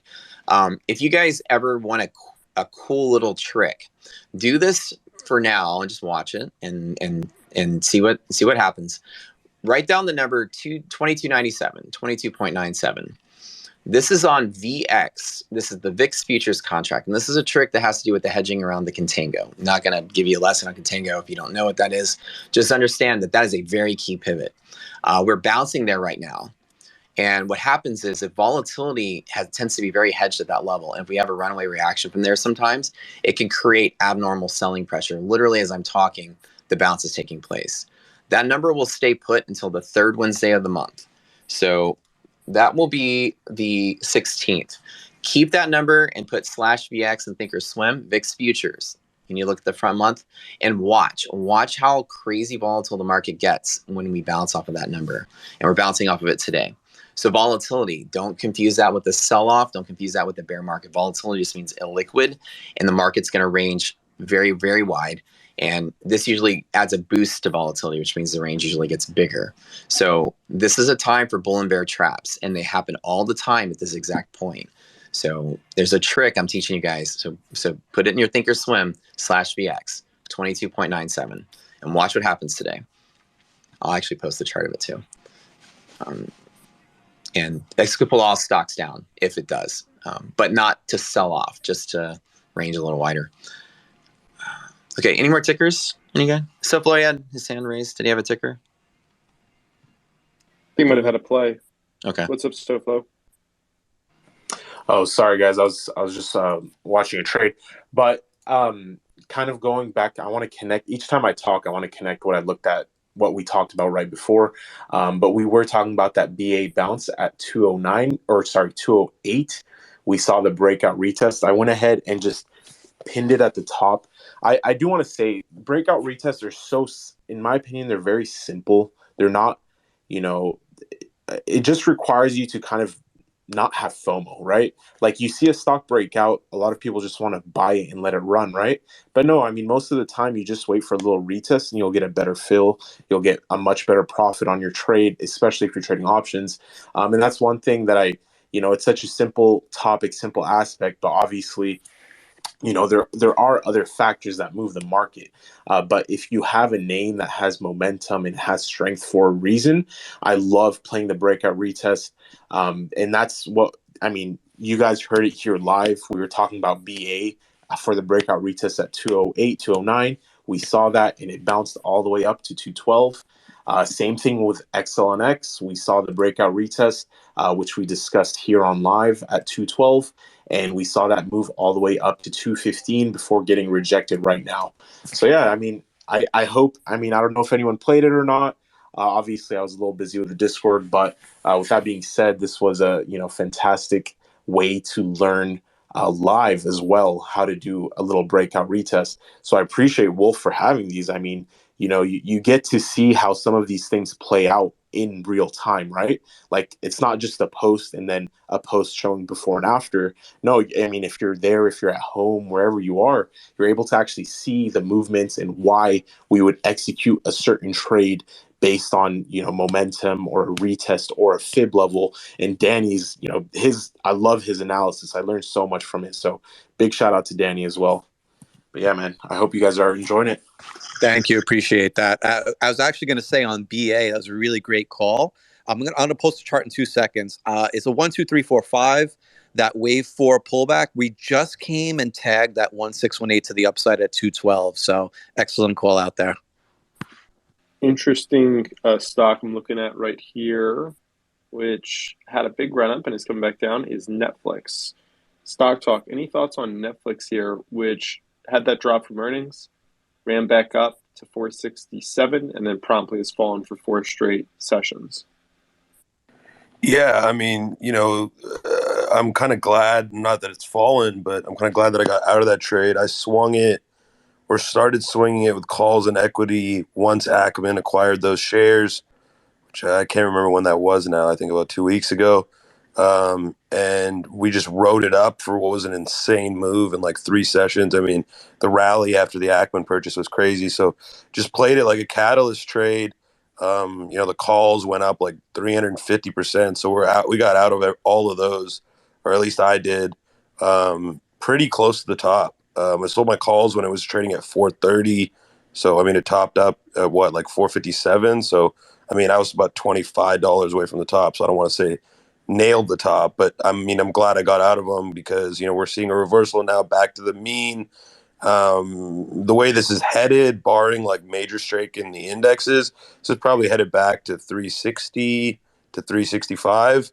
We'll see though. I mean, there's a couple. It's trying to stay like a magnet right now around 400, kind of trickling down right here. We'll see if it gives it up. It probably will, unless we see a reversal in the Qs or in SPY. But it is basically magnetizing to that 400 level exactly right now, attempting a forfeit. So we'll see. But I like Netflix. I think it was definitely oversold off that earnings. I think, with stocks that are getting smacked on earnings over the last few weeks, I don't think that we can just rely on, technicals or fundamentals to gauge a rebound because, these names are requiring catalysts or things that'll shift sentiment. So you need either an institution to step in, you need a PR, you need something to catalyze buyers in these names because this isn't a bid heavy market. This isn't a market where every dip is going to get bought. I think we've seen that over the course of the last few months. Very different from the 2020 and 2021 markets. In 2020 and 2021, it felt like you could buy a dip on anything that was down, and you'd be green within a few sessions. Not the case anymore. I think more and more stocks now, especially the primary runners, like when you're looking at, if you're using a scanner or you're using your own watch list for the day over the course of the last few weeks, the big runners have all been catalyzed runners. There's been very few, stocks that have been running purely out of chart reversals. It's either been short covering or catalyst driven runners primarily, at least when you're talking about the double digit gainers, the big movers of the day. So, continues to be a sentiment driven market, continues to be a news driven market. We have CPI data printing this week on Thursday, so we'll see what that does. I was expecting a bit of selling strength going into that. Maybe today we close green. Who knows? I mean, the cues look like they're trying to hold green. We'll see how that turns out, but I expect a little bit of selling pressure, whether it's the day before or maybe even after, I guess. But the prints, the surveys that came in last week, the economist surveys from last week are saying that we should expect a 7.3% print, which would be higher than last month's print, which is no bueno. The from a monetary policy perspective, bulls want the Fed to have a reason to be dovish, right? That's what bulls want, and that's what bullish sentiment wants. So in order for the Fed to have a reason to be dovish, you need to see two things. Primarily, number one, you need to see inflation prints cool. And number two, you need to see some sort of uncertainty in the labor markets. Right now, we're going the opposite direction of both of those things. If we print a 7.3 to 7.5% CPI on Thursday, and we also have, non-farm payroll numbers coming in like we saw last week, which was a massive beat in non-farm payrolls last week. If the Fed sees labor market participation and they see rising inflation, they're going to be even more hawkish, right? If we see a big CPI print on Thursday, and then we also continue to see ramping payroll numbers, there's a very high likelihood that we get a 50 basis point hike in March, as opposed to a 25 basis point hike. Market won't like that. Largely because it's just contrary to expectations. Also because it could steepen the pace of monetary policy changes. The last thing the market wants is 50 basis point hikes at every meeting. If we get to that point, I mean, that is a very, very drastic or constriction of monetary policy at a rapid pace. The market probably wants, 25 basis point hikes every other meeting. I would imagine that would be bullish, at least in the short term. I'm not sure we're going to get that at this point. I was hoping, and not based on any data, I was just purely hoping as an optimist that we would see a cooler print this Thursday, but the surveys so far are not saying that. And the White House is also implying that they still expect energy prices and food prices to carry inflation higher in the short term. Members of the Fed have said the same thing, that they don't expect inflation to cool until the summer. So, yeah, it's definitely a concern for bulls. Like I said, buyers need an excuse right now to step in and be buyers. That's why you've seen such a lack of breadth. That's why you've seen most of these big moves, be caused by short covering rather than by outright equity purchasers. People aren't coming in and buying droves of equity in many names. So to get that catalyzed, you need the monetary policy situation to change. I'm not sure we're there yet. Okay. Anybody else want to weigh in on the more macroeconomic approach that Stock Talk has just been talking about? Any other speakers, feel free to cut in or just raise your hand if you want to talk about macro. Sure. Okay, what's up, Matt? I'll cut in. Sorry for not raising my hand. I mean, it's hard to disagree with what Stock Talk has said. I mean, it's brilliantly stated. He nailed all points. And you just have to think about how Wall Street is behaving, right? But as a trader, we always tell people there's motivations behind what you have to see, and Wall Street has motivations, right? And Wall Street is trying to price in something before it happens, right? I think I'm getting feedback through Stock Talk's mic. Oh, my bad. Is my mic still unmuted? I'm sorry. That's okay. Hey, buddy. But anyways, I think that the way that you have to think of the motivation of traders, Wall Street is used to getting rate hikes and used to getting rate cuts and behaves appropriately. Now, the idea is that we're just seeing a lot of shifting around of money trying to find its place to go. And if you guys want to learn about fundamentals and macro, very clearly, this is the easiest way to remember it, right? If you want to know, when we talk about inflation, Inflation has to do with the spending power of your money. So inflation in a general sense is the direct translation of labor into a product that you can buy, labor into sales. So if you work and you make $1 an hour, first of all, that would suck. But if you work to make $1 an hour and $1 buy a cup of coffee, this is your textbook example, and the price of the cup of coffee goes to $1.05. No longer does an hour of your labor translate to a cup of coffee. Therefore, you have to work a little harder to get that cup of coffee, right? Which means that person who sold you the coffee, their money doesn't turn around and buy as much of what you made in your productivity. So inflation tends to, hurt people's ability to buy the stuff they want with the labor they put in or whatever they produce. So when you have inflation, it can come in two different forms. You have a traditional type of inflation, which can come from the abundance of economic activity. An example, I have a restaurant and there's a line that wraps around the block. And Stock Talk opens a restaurant. We both have competing steakhouses, and they're going to be damn good because we both love steaks. They're going to be across the street too, and we both have people line up around the block, right? There is no limit to our success. Him and I are not at a price war with each other. We're actually maybe raising prices because there's an abundance. We know that if my steak was, $24 a pound and I made it 25 or 26 or 27, people aren't going to care about a price raise, right? Because they have so much abundance themselves. They won't notice it. And you start to notice that, and this is what causes inflation. That and another factor, population growth. Long story there, but reality, when you have just overabundance, people will raise prices because they want to make a little more money. Banks will give out more loans because they want to make more money. The rate of defaults go down when more people have jobs and have abundance. So that's not the kind of inflation we have now. The kind of, I guess they call it cost push inflation is the name of it. Basically, it's inflation that's caused by scarcity. It's the inflation that causes that your wife or husband, whoever likes Celine Dion, once you get a ticket and they're sold out and you got to buy from the guy in the trench coat, hide it on the side of the venue for 10 times the value to get in. That's the kind of inflation we're dealing with now. Ticket scalpers, people that are hoarding the supply and controlling the price. And this is the key macroeconomic thing you should always write down on a sticky note. He who controls the inventory controls the price. And with the lack of inventory in the few hands that it's in, and we learned that through oil. Oil was completely throttled by the cartel. It can control the price because they control a huge chunk of the supply. And so that kind of inflation cannot be cured by anything the Fed can do. The only thing the Fed can do is make it worse by destimulating the economy or destimulating the stock market or destimulating spending because people are scared to invest their money.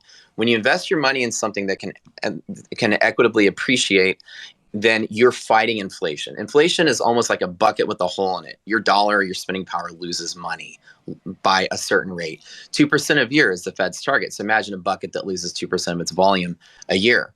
So people will park their money in something that at least should grow 2% a year or not. If you ever looked at your 401k, you might have noticed that the stock market tends to go up at least that much. And the reason why the stock market goes up, or at least the indices go up, is also because of inflation. Everything inflates, including your stocks. So not all rallies are actually bull markets. Most of the time rallies are just your stock market going from $1 to $1.05 a cup of coffee, right? People are just parking money there because the hole in the bucket is smaller than cash, the hole in its bucket. And that's what you start to see in normal periods of inflation. And this kind of inflation, it's a really weird environment because scarcity goes away. It's always transitory. It will change. We'll get products back on the shelf. People get their jobs back.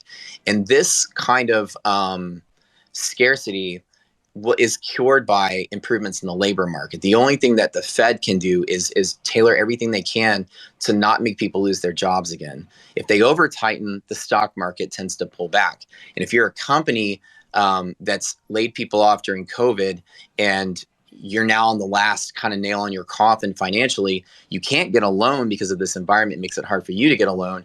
And then, of course, your stock just fell 40% because of bad earnings in a scarce environment.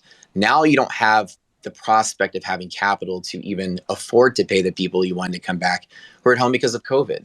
And so if you over tighten and collapse the stock market, then maybe people could lose their jobs again. And I know Jay Powell knows that because every time he speaks, he's very well scripted on preserving the labor market. So you have to be very, very understanding that this type of inflation, what the Fed says and does, will completely be neutralized.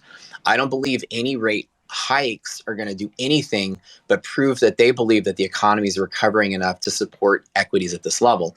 We just kind of came off the overbought territory and kind of came back down to a little bit of normalcy. This type of inflation and this type of behavior is nothing but bullish for the long term, because the Fed knows they can take these actions. They're trying to take as much action as they can to push liquidity and economical, I guess, duty, the duty of us to carry the torch. If they didn't believe that we had the jobs to support the productivity needed to drive competition to lower prices and bring products back onto the shelves. The behaviors of the Fed, in my opinion, are trusting that we're okay. That's what it tells me. Okay, guys, we're the 5-year-old or the 3-year-old on the bike, and they take off the training wheels and we're wobbling around a little bit, but we'll be fine, right? And I don't think that this behavior at all warrants any kind of recession, because what happens is after COVID, right, we recovered very heavily as people that understand everything I just said knew this in summer of 2020. That's why they bought the dip so aggressively. All the smartest heads in the room know what I just taught you just now. And that's why the market rallied so hard, because they squeezed every short out that didn't understand that shutting all the businesses down is not bad for the long haul. Eventually we'll get back to normal. And everybody got long on that understanding. And now we're seeing what happens when we're kind of taking a little bit of profits and the people still short are still getting squeezed. So people aren't believing in a bear market. All the evidence is there. It doesn't mean we're not cycling a little bit more, but Jay Powell would not be taking drastic measures to tighten or over tighten if there was a risk to collapsing the stock market. And you always say the Fed doesn't look at the stock market, but in this type of inflation, I believe they do, because they know that they can't make companies or CEOs timid about hiring people back. Because if you slow down labor, what happens if we crash again? Right? We fall immediately back to square one. Remember that furniture you ordered that took, 8 months to come in from China? Imagine it going back to that, but doubling, because people now have no faith in recovery if it happens a second time. So if we over tighten, it's not just a recession, it's a Great Depression, and it's a worse one. So they have to be very careful. And in this market, I'm going to teach you guys something I know as a trader, what I do when I'm being careful, is that the market loves good rumors, okay? We love good rumors. And the way that Jay Powell is probably going to do it, remember, I'm trying to forecast. I'm trying to get ahead of what I think people are going to do. Yes, we know rate hikes are coming. Yes, maybe 50 basis points in the first go around. But really think about this, right? All Jay Powell has to do is raise rates, and then immediately following in the minutes of the press conference and say, yeah, we might only do 3 this year. We might change our mind of that last one at the end of the year. And what's going to happen to the market? It's going to fly straight up, right? While they're raising rates, right? It's going to drive a very, very, very tight rope, right? And I think that if you listen to what he says in that narrative, I think it's going to be like that. He's going to give a little push, give a little pull, raise rates, but throw out some dovish words. Raise rates, throw out some dovish words. Let some things clear off the balance sheet, but throw out some dovish words. You know what that's going to do? It's going to keep the stock market from collapsing. I don't think we're going to go into that mode. And I think that his words are going to be more powerful than the actions. We've already priced in the actions. So listen for that good news and that good rumor and those good announcements in those press conferences, and you'll hear what I'm talking about. All he has to do is give you a little hope, and the stock market will be okay. Really well stated there, Matt, and perfect timing as we went into this macro section, because Peter just came on as well. Peter, I think you caught the end of what Matt was saying. Good morning. How's everything going? What's up, guys? Matt, you're so right on, man. I absolutely love it. Awesome, brother. You said what was in my mind, and I haven't been able to even verbalize it, right? Because, I really try and figure that stuff out. But you know what? We have priced in the knowledge, but we haven't priced in the narrative. And I know I'm so happy. I just hopped on for that by accident because I'm started at a new company today called Trade Moz. My son and I got a great offer at another firm. We're just moving 50 feet away from our old firm, but it was a great opportunity for my son. He's 28 years old, been in the biz with me for 3 years. It's a young firm. Guy's used to be a market maker, and he owns guys, this is something I will reach out to you about. They own the largest option execution firm on the floor of the stock exchange. So if anybody wants to have access to an option pit and want to trade, reach out to me. I'm sure Gurgavin will want to or whatever. But these guys, it's called Trade Moss. They're amazing. It's a young firm, so I'm super excited about that. A little shout out there. But Matt, you put into words what I've been trying to think. We always talk about the actions, but you said it in such a great way. We've priced in the actions, but not the narrative. And look, the bottom line is I've been talking about it lately about the fact that when people go down on Jay Powell, and I said, guys, you know what, if he hadn't done, I'm a fan of his. I know everybody gets political and whatever about it, but if he hadn't done what he did, on March 20th, we would be, in breadlines, in my opinion, at the moment, would be looking like 1929. So whatever you think for what he did in the stimulus and printing money and all that, I don't think we really were shielded by the potential decimation of a complete economic global collapse by what he did. All that being said, and I talked about it last week with you guys. It was so curious about the reaction on Wednesday when they said what they said. It's been on the menu for five months already, guys. We've known that they're going to be, whether it's 2 or 5 or 6 or 7 raises next year. We knew about the taper. We knew about all that. And it's so funny because, look, the response to the market when they said we're not raising rates, not that anybody thought they were going to do a shock and awe boost last Wednesday, but was a 1,000-point rally in the market. And then as Jay Powell gave his narrative, the news conference, which is always way more powerful than the action, he talked his way into a friggin' bear market. And, it contributed to that wild week of the reversals that we saw over and over and over again, right? But I agree with Matt in so many ways. I think I would love to see a 50-point. Look, it's like ripping the Band-Aid off, guys. 25 basis points isn't going to do shit. We are going to try and rally into raise rates into somewhat of a strengthful market or a reopening economy. I think that's what we want. And I think the market can adapt and absorb anything, right? It always has. Whether there's a negative reaction initially, the market will figure it out. The big players in the game have already positioned themselves. But I would love to see a little bit of that 50-point shock and awe, and then a nice sort of a come here, let me give you a hug type narrative, that it's going to be okay and we're going to do this and everything's going to be fine. And I agree with Matt on that. That's probably going to be what's going to happen. Look, whether we have 4, 5, 6, or 7, I don't know. I'm not a friggin' economist. And they're going to basically, as they always say, it'll be a data-driven decision, right? The narrative is more important than the action. I love that. You put in words what I've been dying to friggin', come to grips with in the last couple of weeks, Matt. So I thank you for that.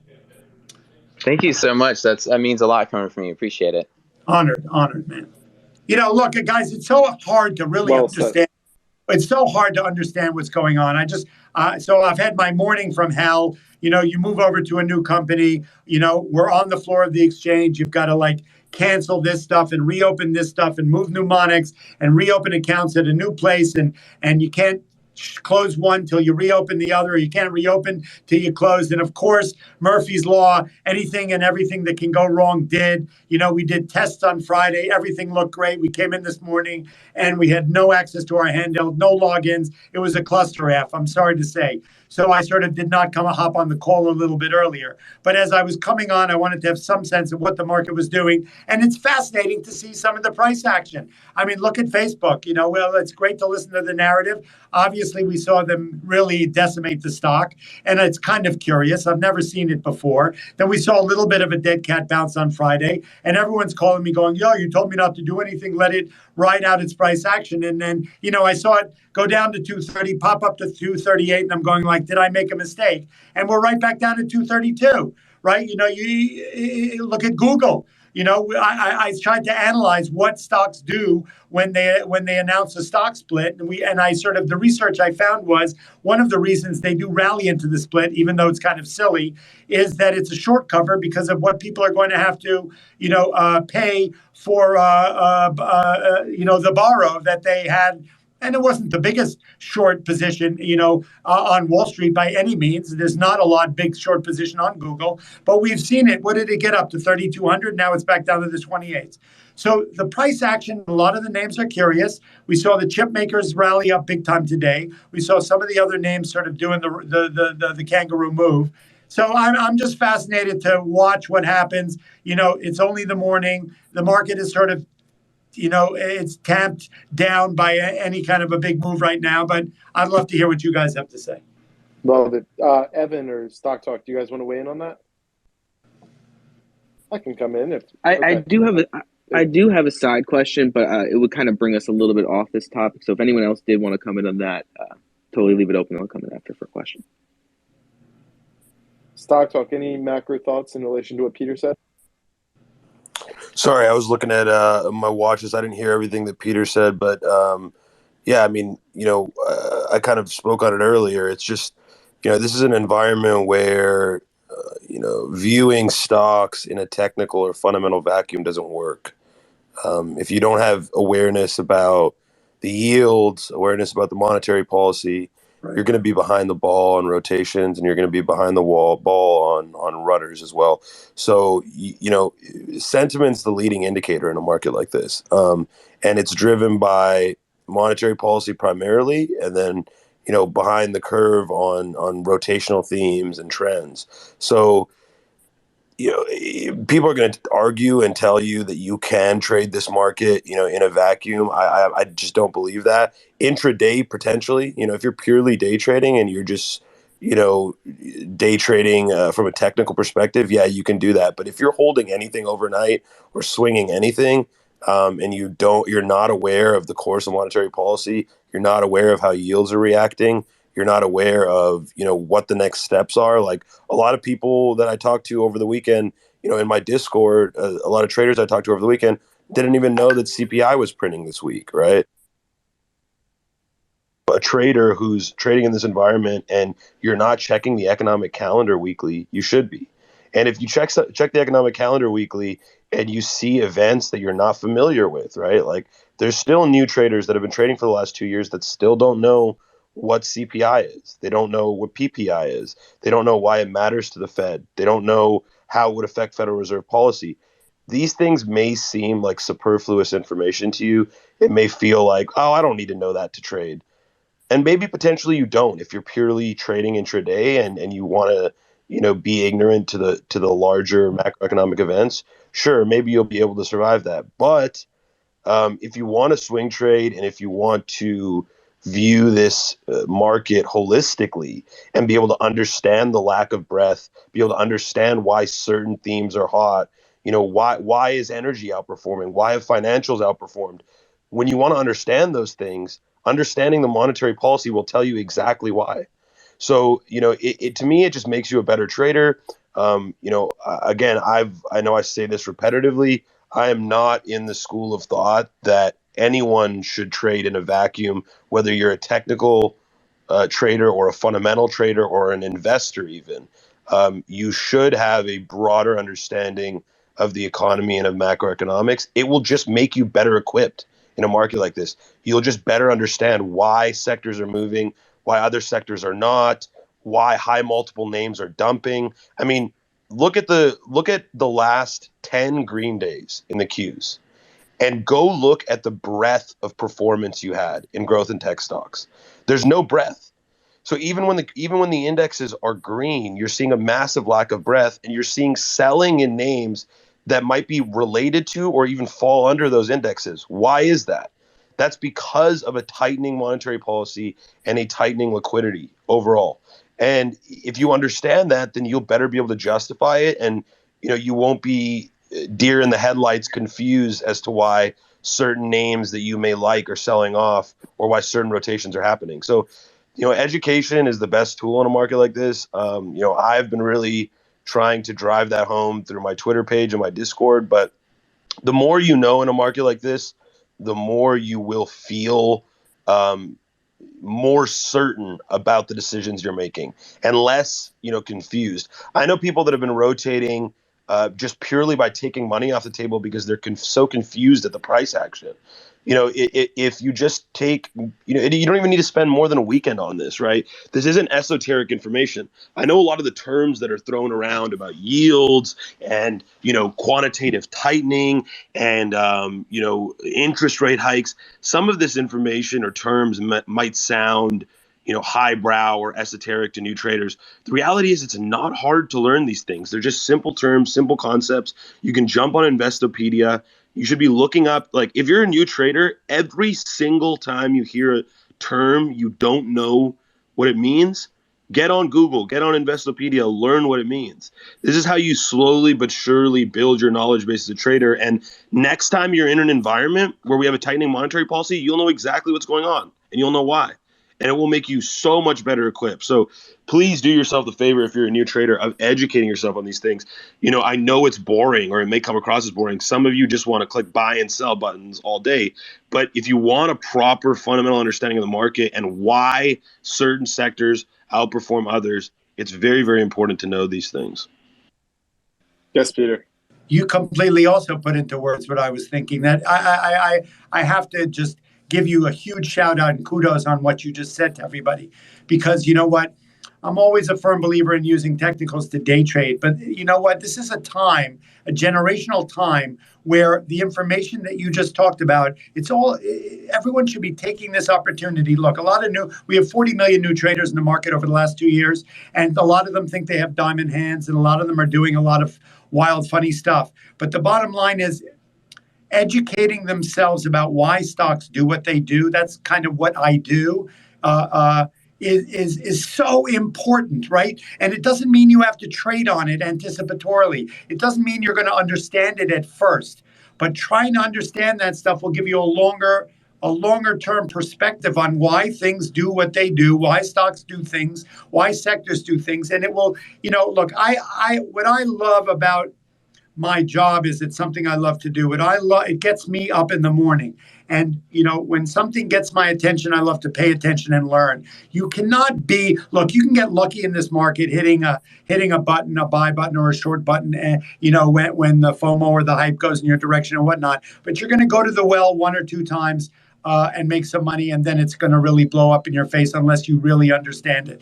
This is a time where you should be spending. Look, when markets are this way and they're really hard to trade, this is the time you should be going into the nooks and crannies, exactly what Stock Talk said, whether it's Google, Investopedia, learn what those names mean, learn what they could. Now, look, markets are not reacting the way they used to. I always say it's not your grandfather's stock market. But this is a pivotal generational time to learn what are the moving parts on this thing. It's like taking apart a car and putting it back together, so that at the end of the day, you don't need to know it perfectly and you don't need to become a mechanic, but you need to become a mechanic of the markets to understand exactly what CPI is, what yields do, what all that PPI does, what is the potential reaction in the marketplace to tightening, to the taper, to the interest rate raises. Now, there's no guarantee that in my opinion, I don't believe that once you see historically what these things have done to the market, you should react on them anticipatorily, because the market is not reacting the way it used to react. But watch, so when the news, that kind of info comes out, be patient. Look at the price action. If you are a day trader, you're going to see volatility around those names that are affected around CPI and yield and whatnot. And then plug in your names into your technical analysis and take advantage of that wild volatility, right? But avail yourself of that information. Just being a sort of scooting the top of the ocean on this thing may work and may be fun a little bit, but you know what? You guys are the next generation of the investment community and the trading community. You should be taking this time to educate yourself on absolutely everything. That's the key to becoming good at this and be in it for the long haul, right? Because you want to be educated in the space. You want to know. But I reaffirm the fact that the market is not reacting to all this information the way it used to. So learn the words, learn the information, learn what the historic reaction to the markets is. And don't make a bet on it anticipatorily. We've seen earnings come out, CPIs come out, taper come out that should be sort of, bearish sentiment, and the market goes up 1,000 points. So be careful of that, because there are a lot of people swinging around a lot of big, stoopers at this point. So it's hard to predict what's going to happen, but availing yourself and educating yourself is the best thing. Stock Talk had it 100%. Big shout out there, man. Fantastic. Anything you want to add to that, Stock Talk? Nope. I completely agree. You just have to. There's no harm in learning more stuff, right? Like it's very often perceived by technical traders like I don't need to know the fundamentals, and then fundamental traders say I don't need to know the technicals, and that's like a very pervasive thing for some reason. But knowledge can't hurt you. Being aware of these things, it literally can't hurt you. and it's just going to make you more aware of why those rotations are happening. And so just stay aware of those things, and pair it with your trading style, whatever your trading style is.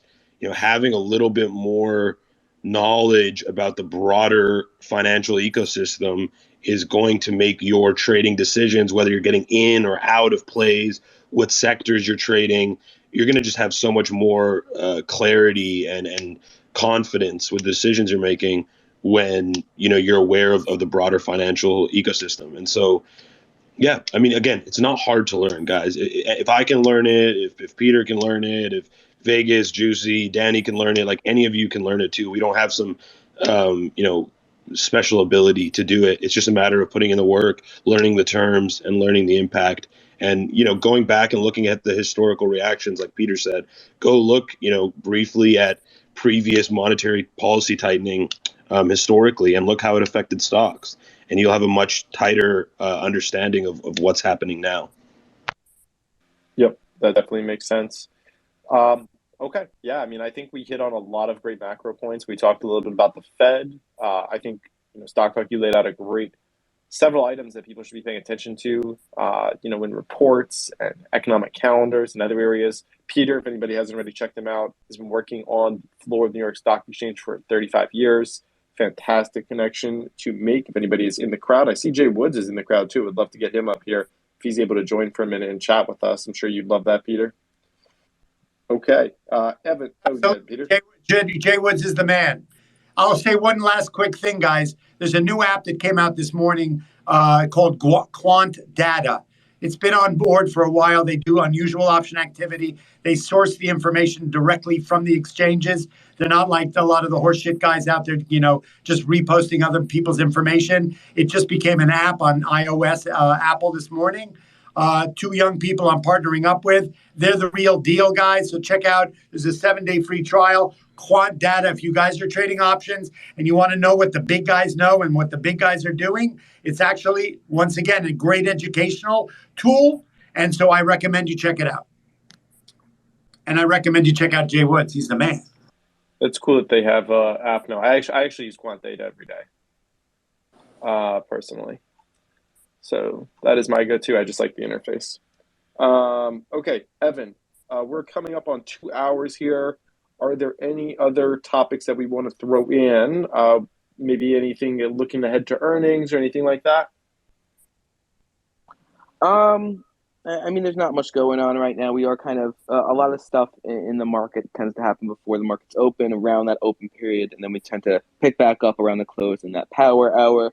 So not much extra going on right now. We could talk a little bit about the earnings coming up throughout the week, but I know we will also be live a lot. So I am really down for whatever. I can list through some of the upcoming earnings days. I can give us some expectations if you wanted to, but down for really kind of whatever you want to do here. Yeah, let's do that as our last segment, and then we'll just go around. All right. I don't know if you guys just saw the news, but Rumble Video, CFVI, just made a 4-year, $100 million offer to Joe Rogan. Yeah, I posted about it, and I was kind of thinking about it. Like, he has an exclusive deal with Spotify, which means they'd also have to pay Spotify to get him out of that, probably, on top of the money they'd have to pay Rogan. So do they even have the money for this deal to do it or whatever? I mean, they clearly have the cash. They wouldn't be offering $100 million if they didn't have the cash. I'm sure they have $100 million. The question is, will Spotify remove that contract? I don't know the terms of the agreement between Spotify and Rogan, but I mean, I know that they did remove some of his episodes over the weekend. I think they removed like 100 episodes.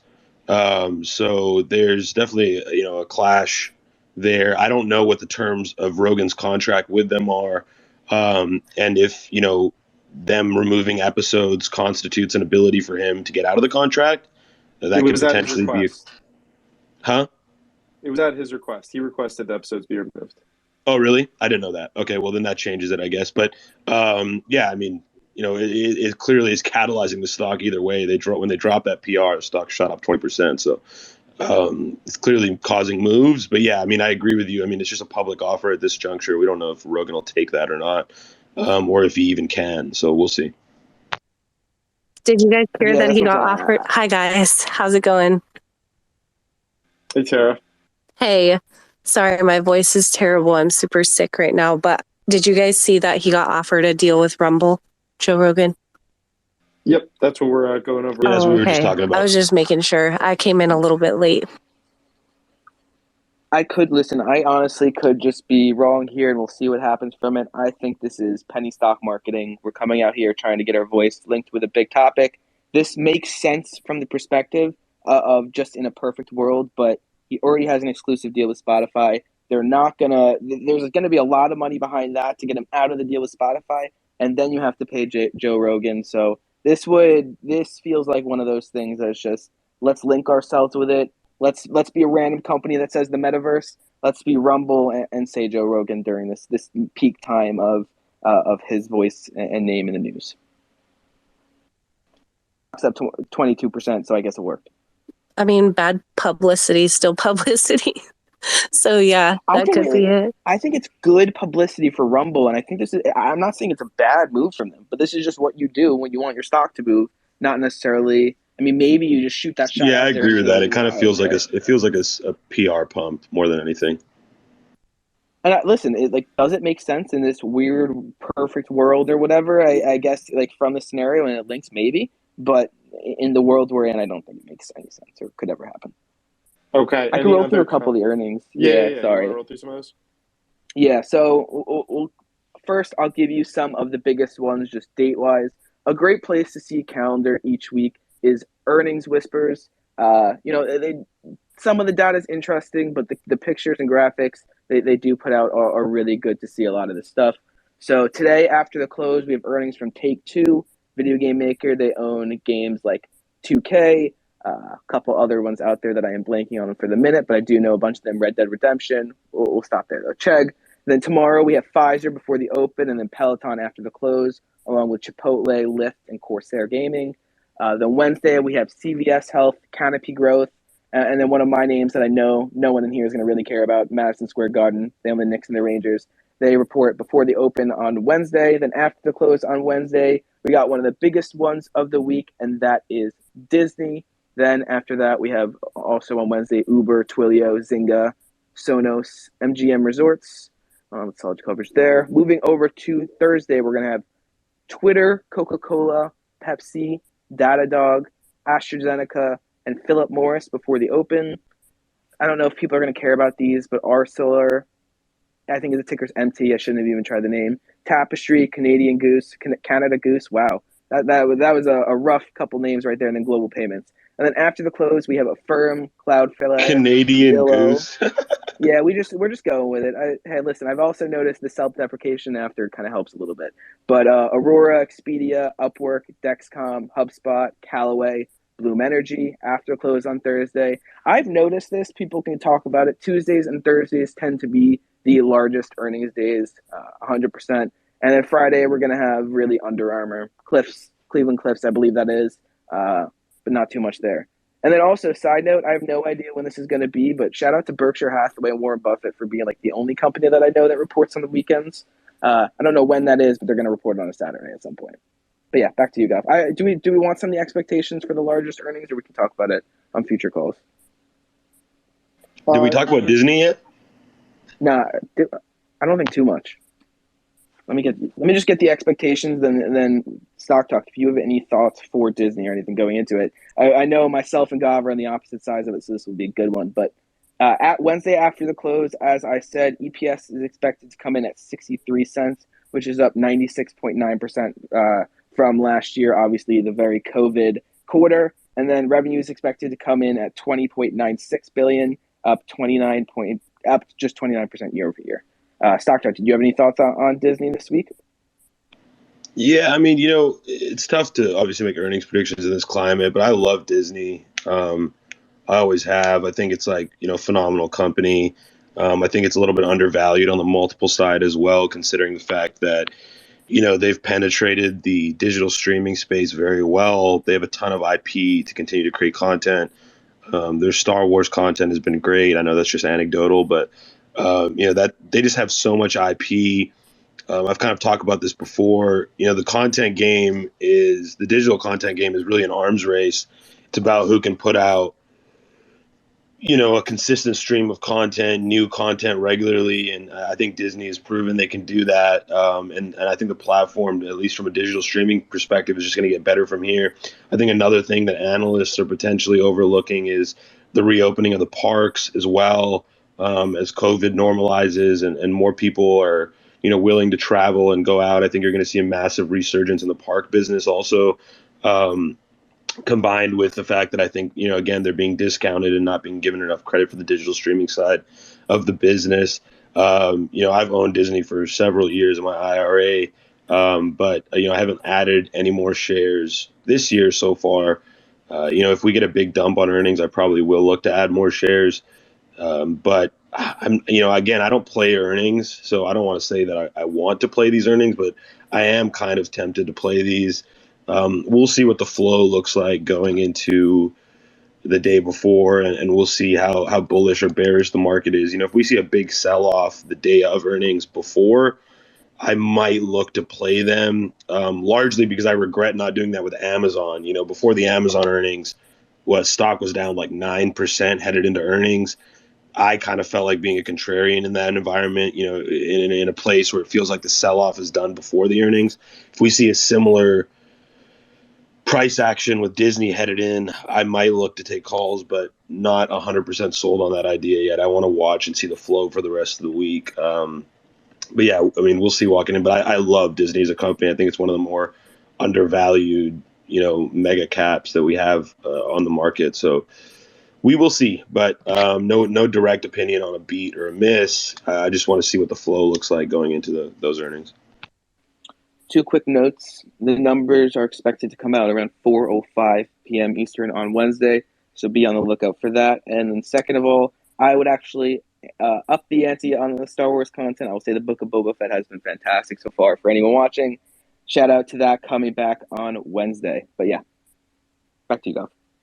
Got you. I see Fun is also running. Stock Talk, I know that you put in the PR that they did, but it's probably likely as well some sympathy to CFEI and DWAC, right?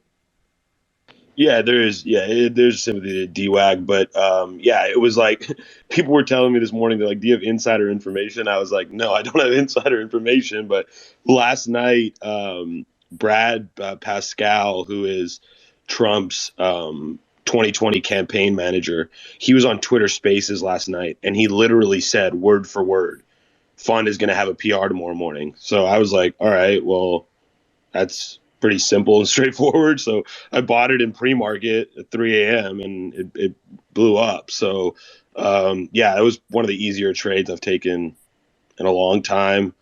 Pretty straightforward. Somebody tells you there's going to be a PR in the morning. I don't see any reason to not take a position. But I think that's what catalyzed the initial move.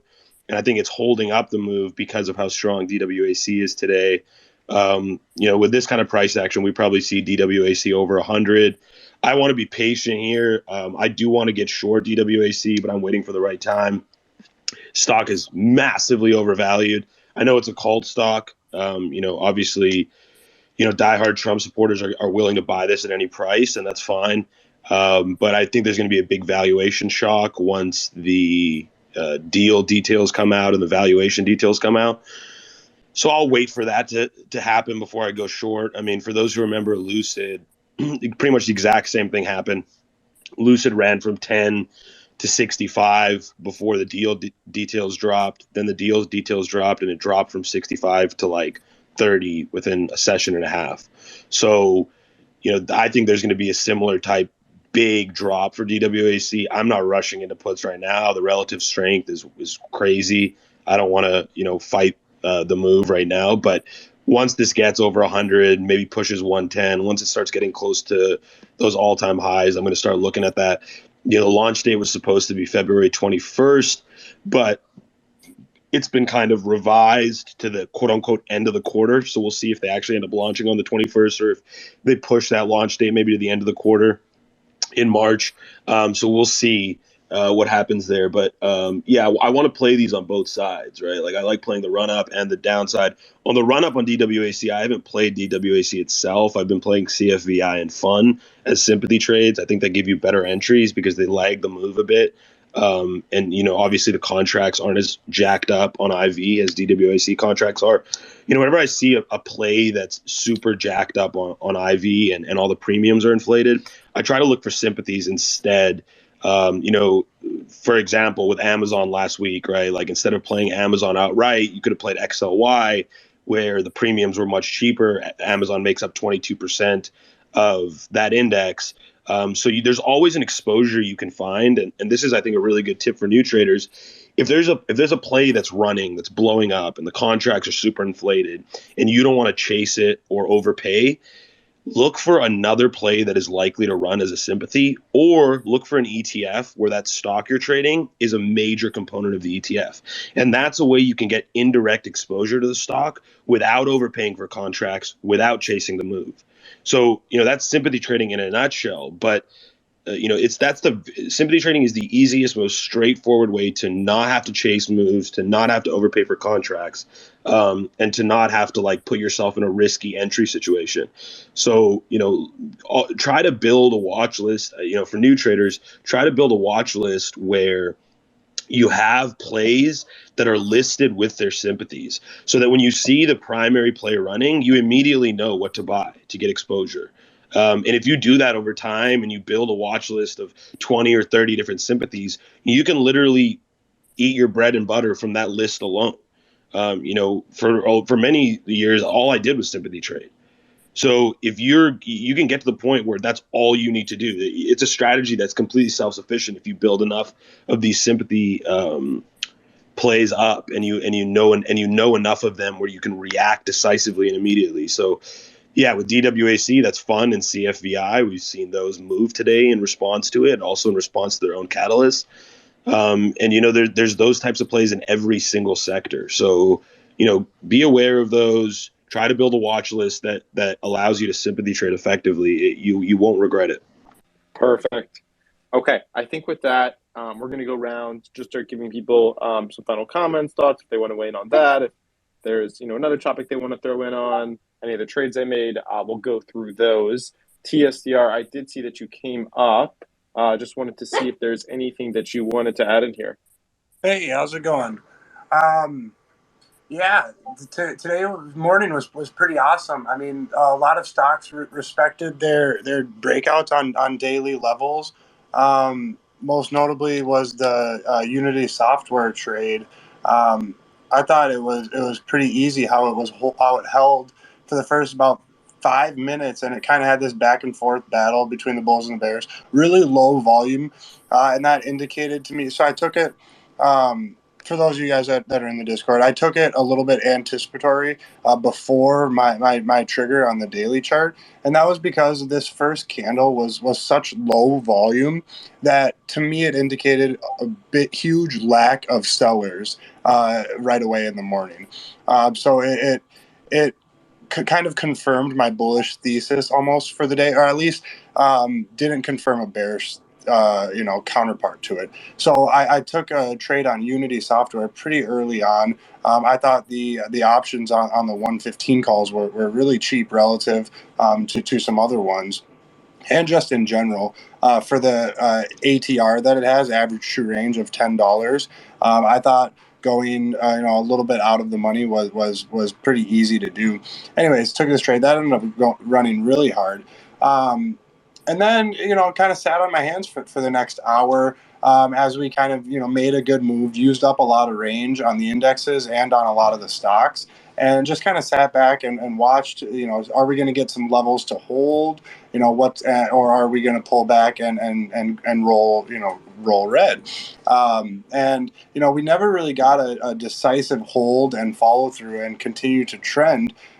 So I started looking to initiate some shorts.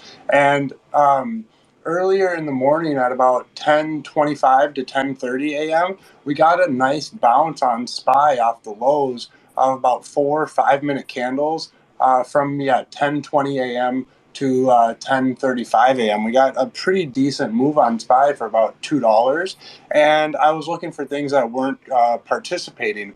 And what stood out to me was Tesla and Rivian were not participating in that 15, 20 minute SPY move off the lows. So I was stocking Rivian for a short, ended up entering $57 puts, which I'm still in the majority of them. I wish I would have taken Tesla. That would have been really an easier trade because it just went very quick. But Rivian really didn't participate in the move at all. So I truly felt that we were going to make a nice move lower. Technicals were on my side once we broke below the $60 level and $59 level were the two I'm watching. And we're still grinding down below that, continuously making lower highs on this Rivian chart. Which I'm really excited about. I might swing some of this short position because I was watching the level 2 and the time and sales on it, and you can notice sometimes if a stock is being propped up, it's kind of. I mean, this is kind of long-winded, but I'll be very brief. It was holding the $60 level very well, but suspiciously, because every time it would get a pop that up into like $60.20, $60.30, it would get immediately brought back down to that $60 level so quickly that you can kind of tell that if it's being propped up, if someone is building a short position in a stock like this by looking at the level 2 and the time and sales. And to me, it was really obvious that is what's happening. Obviously, we will never know. But from my experience, I believe that's what was happening, that someone was propping the stock up above $60 so they could build a short position in this. Most notably, back a few weeks ago or a few months ago, this was happening with ASAN at the $100 level. It was being propped up over $100 for a couple hours and then eventually broke down and just flushed very, very quickly. So I think that's what was happening. I'm still in a majority of my Rivian short position. I also just initiated a Roblox short trade as we went green to red on it. I'm going to be look for a little bit of a bigger move. I'm in the $62 puts on that. I think we've got a big level here where if it breaks, I think we can see $60 sometime this afternoon. Today was really proven that it's a market of stocks, not a stock market, because a lot of these stocks were running independently of the indexes. I mean, SPY has a $4 range from low to high, and it's trading very tightly. It looks like we're breaking down on the lows right now, but we really had very little range on SPY and the Qs, so far this morning. And if you were really waiting for SPY or the Qs to make a move and to trade your individual stock, you were going to be left behind because these were making moves independently of the indexes, which I really like to see. That's what I prefer. It makes for easier trading, in my opinion, because then once the indices get on your side and start to perform in the direction that the stocks are performing, then that's when you can get a really massive move in the direction and really quick volatile move up or down and really benefit your trade. I know that was kind of long-winded. I just wanted to get on here and kind of analyze a couple things that I noticed, and I think there's still some opportunities for some trades to the short side this afternoon if you get some solid entries. Oh, good, man. Appreciate you coming up and sharing that. We'll be keeping an eye on those throughout the day and also watching some of the plays that you'll be dropping in Stock Talks Discord. Okay, let's keep it rolling. Any closing thoughts from yourself, Matt? There needs to be a quicker way to go from the lock screen to opening your phone. Like, don't blink when you're trying to get back on the mic. There's always a 5-second delay. Everybody knows the hiccup, right? So you have to open my phone, don't blink, get in the Twitter, get in the thing, push the button, then unmute. So that's always the 5 seconds of dead air here. So apologize for that. My final thoughts are, let me turn music down. Things are kind of realizing what I was saying earlier this morning, that trick I was telling you guys about that number in the VIX. I wasn't lying. If you jotted it down, you'd see exactly that behavior right now. I mentioned bull trap, very, very, very much what happened. Not really, market is non-directional right now, and all we're experiencing is instantaneous volatility. You see that a lot of times when this particular level, it's a very simple calculation that we do, but that number is very important, that 2297. I think I shared it with the group. And the minute VIX was playing around there, got a couple of ticks away, and then VIX just took off, and all the market just started pulling down. There's a lot of major stocks we're looking at today, a lot of bearish setups, a lot of bull setups broke out. The majority of things are kind of balanced. So I think in general, the market is going to pull back a little bit for the rest of this week and probably next. We need to get through some very major earnings. I think next week is like Pepsi and Coke and Nvidia and some big ones. So, but after that, I think we kind of coast.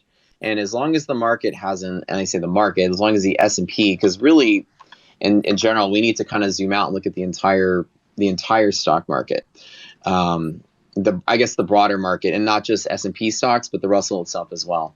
I think we need to kind of lay out some groundwork at about that 435 level of the S&P, and I think the combination of 2 or 3 bad major large cap earnings will probably kick us there. But I honestly am one of the proponents of that being really this bottom of what we're looking at. The entire last month we had probably realizes in a week or two. In a week or two, I say maybe a week, we're going to know if the stock market's collapsing or not. I don't think it's going to consolidate low and stay low. I think that with the way Treasury notes are looking and the way that everything is kind of steering out into this direction right now, is that I don't think that, we were talking about the 10-year a little bit ago. I don't think that that's an attractive trade in a period of inflation. If the Fed is acknowledging improved labor markets and we're going to see kind of growth in production and things like that, you're going to start to see natural inflation take over from this cost push inflation, which is going to not make fixed income an attractive bet, which means the only thing left besides crypto is equities. And so in that particular sense, as long as we can get through the first rate hike and there's a good narrative like Peter and Stock Talk and others were saying, and we don't find lower lows after this week, the market is probably not going to find lower lows, period, because cash is a worse option and fixed income is a worse option than stocks that are selling off. People would rather take the loss there than they'd like to put their money into an inflating cash asset, right? So my macro theory is that we bounced, or I guess technical theory to go with the macro is that if we don't pass through 435 after a week of bad earnings, Nvidia is going to be very sensitive to crypto, right? That's one thing to watch. The Bitcoin price is going up, and it attracts more miners. More miners buy more graphics cards, which is a great, correlation between the two. But however, with the shortage, all it does is drive the graphics card prices up on the secondary market, which doesn't necessarily affect the throttled sales that Nvidia would have. So we're not like in that kind of what they call the crypto winter state, where bad crypto, bad Nvidia, and vice versa. But we're going to be in kind of a weird thing that if Nvidia doesn't show sales could imply that miners aren't necessarily as active as they want to be, and all the different effects in crypto aren't going to be as bullish for that. So I think the response we're having in crypto is also temporary. And I think really the only place left is equities. And there's really nothing else that people, it's tried and true. People get their jobs back. They put their money in stock market. When do you guys buy stocks? That's what my 401k bought. So I feel like as people get back to work and things start to improve in that sense, and we start to kind of naturally have production increase bigger and bigger and transportation increase, and Aussie bond locking just makes the stock market go up. At least the index goes up. So my thought is if earnings doesn't prove that we go lower, then there's nothing else that's going to prove that we go lower. There's nothing else coming. So as long as we ward off the first bad quarter, I think this is the start of probably the biggest bull market our generation has actually seen. So we'll check it out. Loving the sentiment. Appreciate you being on here, Matt. If anybody's not already checking out Matt, he's got multiple challenges running right now. He's an active futures trader. He has some really cool hedging stuff. A great follow. Let's get Matt up to, is it 6K? Yeah, we're getting close. Throw in the follow. Thank you, guys. Okay. Appreciate it. Of course. All right, Gerg, kind of joined during closing comments. Have you made any moves in the market today or got any thoughts you want to share? Yes, up, boys. So far, nope, nothing. Just like last week, right? Last week I said I'll wait till Friday to make any big moves. I think I might move this to Friday of this week because I think at this point, I don't think anyone has any clue, right? No one seems to know what's going to happen. So it's better to wait it out. The people I know that have 30, 40 years of experience in the market, they still have no clue what's going to happen. So all of them seem to be on their hands. So I think I might do the same for now. But one trade I saw in the morning that was very, very weird was IRBT. Do you guys know about that? So IRBT is iRobot, and these guys have earnings on Thursday.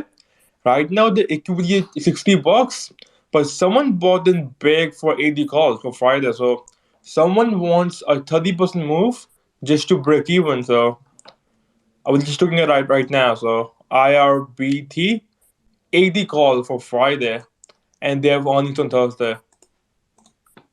I see the 80 calls for Friday, but it looks to me like they may have come in as a spread because I see that they also got 57 puts. Maybe Seems not the like a same different person though. buyer though, right? This one bought Yeah. 80 calls, so too far out. Okay. Yeah. Interesting. 80 calls for the week.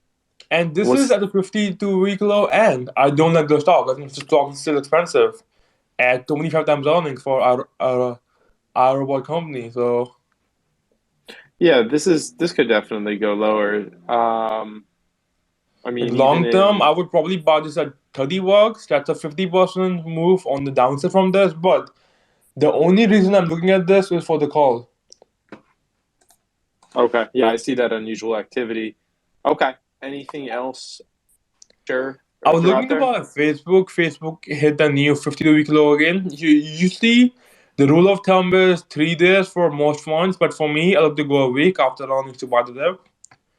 But Facebook seems very, very cheap to ignore from me right now. But I would wait till Wednesday. We might even see 200 bucks for Facebook. The other big move we saw in the morning was CFVI. So CFVI is back, merging with Rumble.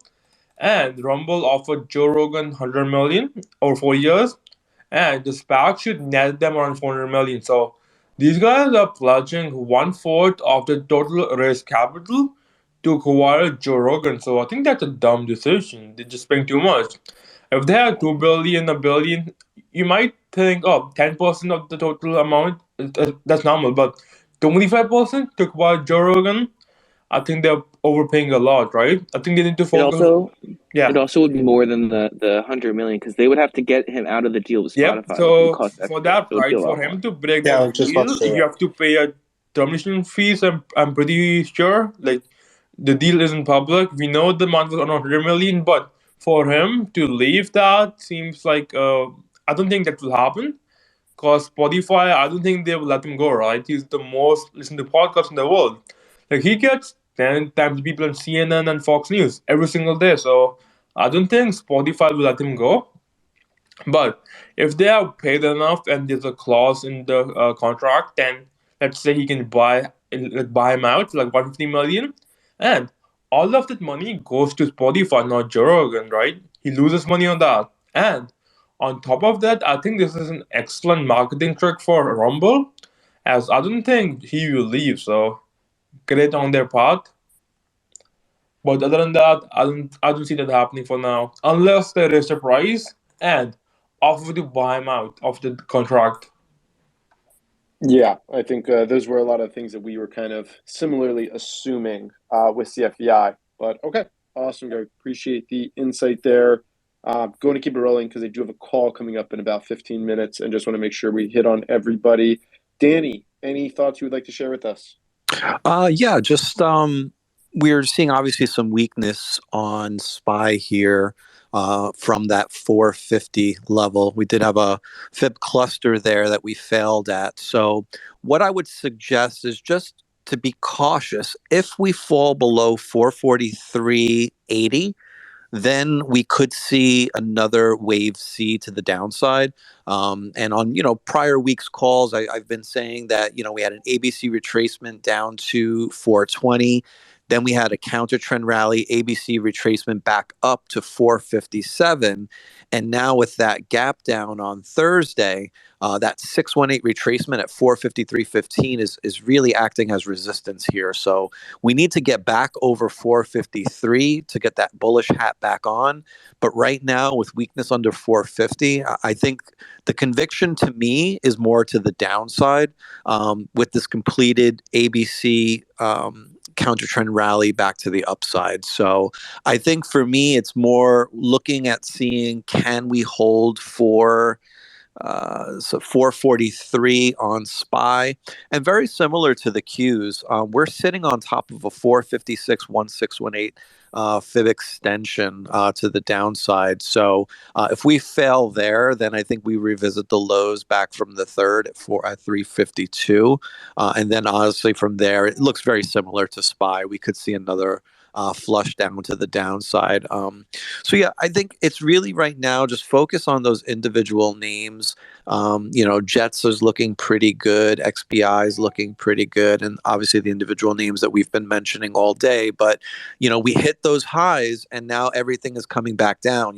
D-Dog was at 161. It's now at 152. So glad I sold my portion up there. Wish I would have sold a little more, but so goes the market. It's really just keep looking at, where the relative strength in the market is. Continue to watch the flow, but it's still very risky holding trades overnight. It's still very risky, swing trading in this environment. I think there's still a lot of issues going on with COVID, with what's going on in Eastern Europe. There's just so much noise right now that you just have to focus on those individual names with relative strength, and you should be fine. But we also are seeing a lot of overnight moves too, so it makes chasing these gap ups even that much more difficult. And of course, I would never suggest to chase. And then obviously, we're still in the midst of earnings season. So just be very conscious, not only of the names that are having earnings, but like sector earnings. And I always use the example of AMD and NVIDIA. If you're holding NVIDIA and AMD has earnings, it's going to affect that stock. So you have to really do your due diligence. You have to do your homework. You have to make sure that whatever you're holding, make sure that there's not a like stock sector having earnings as well, because you can see sympathy plays both to the upside and to the downside. So very curious to see Disney's earnings today. I'm not in it either way, but yeah, I think it should be some interesting earnings this week and next week, and we'll take it from there. But always appreciate you having me on this call. It's a great way to kick off our Monday. And everybody in the audience, please make sure to follow everybody on this panel. The knowledge that is shared every single space is just magical. It really is kind of like Disney. It's a magical place. So thanks for having me up here. Appreciate everybody up here. Appreciate everybody in the audience tuning in, and I'll catch you on the next space. Perfect. Appreciate you being on here, Danny, and thank you for all that you have shared. SoFlo, any closing comments? Yeah, no, that was great. I'll keep it short since you have a call coming up. But I do want to say, guys, that I think the past few days and also in these upcoming weeks, you should definitely change your approach to how you attack the market. Last year you could have woken up and been like, let's make a big bag today in the market and have that type of, mentality where you're just super eager, super excited.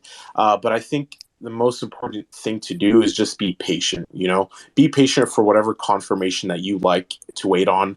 You need to make sure that your system is able to back you up in these types of markets as well. One thing that Stock Talk said today that was honestly, I wish I could quote it, but one of the best ways to grow as a newer trader is just as you learn something new, go look it up, go see what is this. You don't even need to know everything in depth. You can just kind of start, getting the edges of it and then putting it and adding it into your trading system. On top of that, swinging is always a difficult thing to do these days. But with that being said, it's in my opinion, as well from like a macro economics level, I feel like we're giving a little too much credit to the Fed right now. I'm not saying what they do is not important. Obviously, it is, but I do think everyone's waiting on numbers to come or what the Fed's decision is. When in reality, a big reason why a lot of these names are getting hit is due to the supply issues, right? So I think don't overcomplicate what you're listening to. Eliminate the noise and just keep it simple, right? You don't need to overcomplicate what you're doing. Just keep it simple. Do what works for you, and just focus on staying consistent. There's no reason to approach the market the same as you have the past 2 years. Every market's different, and you just have to be a student to it. But I appreciate Wolf for hosting this in Stock Market and Stock Talk as well. So take care, guys, and have a wonderful day. Awesome. Appreciate you being on here, SoFlo. Thank you. Okay, Stock Talk. Any closing remarks? No, I mean, I think most of my remarks today have been pretty general and overarching. I think, you have to have some kind of awareness about monetary policy to trade in this climate. It's vitally important in order to make the right decisions rotationally and to look for the right sectors to play. Just keep, grinding. If you're somebody that's having trouble in this climate and you are feeling like it's hard to trade successfully, you're not alone. It's a hard market. It's a very choppy market, but that's why you have to be nimble and flexible. You have to be able to be willing to rotate your portfolio accordingly, move your exposures. You should be hedged, whether you're long or short. That's not financial advice. It's just logic. If in a market like this, if you're net short, you got burned last week. If you're net short, especially in a short-term perspective, you got burned last week. Shorts and bears won't admit that, but anybody who is net short or completely in puts last week got destroyed. Same thing with this morning. If you walked in and slapped puts at the open, you have to be patient and let this price action play out. The first hour of the session, pretty much for the last 2 months, has been super choppy, and so I haven't been personally taking positions in the first hour of the session unless I take a pre-market position, just to kind of gauge sentiment for the day. And you have to be aware of these rotational pressures, and you have to be aware of how monetary policy is impacting stocks. So if you're somebody that isn't aware, educate yourself. You'll have a much easier time trading this market. I'm not saying it is an easy market, but you'll have an easier time trading the market if you're aware of those things, and you'll have a better understanding of why certain stocks are moving and why others aren't. Perfect. Well said. Yeah, absolutely. And I find that these spaces are a great way to supplement what you just talked about, which is just, continue being open, learning, taking in information, adjusting, adapting. This market moves very quickly. If you're a long-term investor, we have spaces for that. If you're short-term, we have spaces for that too. But I think you made it earlier note, it never hurts to learn and to bring in something new. It's not going to be detrimental to your investment style. Okay, Tara, do you want to throw any closing words in here? I do, but I can barely talk. My voice is almost gone. I just want to say thank you guys. I appreciate you doing these spaces and being able to be here and be a part of it. So thank you guys so much. Absolutely. My voice is awful. No Sorry, worries. Wolf. Yeah, no, I totally been there. Yeah, sometimes it just goes. Okay, then with that, we're coming Hopefully to not COVID. That's all. I'm hoping it's not COVID, but I'm so sick. It's bad. But hey, it makes trading fun. I can just have an excuse to sit here and do nothing and look at my portfolio all day. There you go. They never need a reason to do that. That's the normal around here. Okay, stock market news coming to you, my co-host. Any closing remarks? Not too much. I'll keep it brief. Big shout out to everyone who came in, all the speakers who really helped us make this spaces so great and informational each and every week. So thank you to everyone for that. Thank you to everyone for coming in and really getting some value out of the spaces, and all the messages that we've been getting around it. It's what makes it worth it. So very, very glad to hear that all of you guys and girls are taking some value out of it. Make sure you're checking out all of our speakers. I want to give a special shout out to Bullish Rippers, the Green Raccoon up here. We got another spaces coming later today. I believe it is the next space. Wolf is grinding doing so many of these, so we might have snuck another one in there in the next 3 hours. But we will be live from that account at 3 p.m. Eastern today with a little bit of a power hour session. We got a fantastic crew coming for that. So I'm excited to be back on spaces then. Big shout out to Wolf Financial for always putting on top class spaces. If you enjoy it, if you enjoy spaces, which clearly you are in here. As we've gone through wrap-ups, we still got 460 people. Wolf Financial is a must follow for you. You're going to see these spaces all the time at your top of your timeline. And yeah, you're going to love it. So big shout out to him. Big shout out to all our speakers. Make sure you're checking all of them out. Big shout out to Stock Talk. And yeah, back to you, Gov. Perfect. Yeah, you nailed it on the head. We'll be on spaces a ton just so everybody knows, the next, I actually have 4 more spaces today that I'm going to be doing. So this is just one of 5 today. So I've added actually one to the week. So we're now at 22 for the week.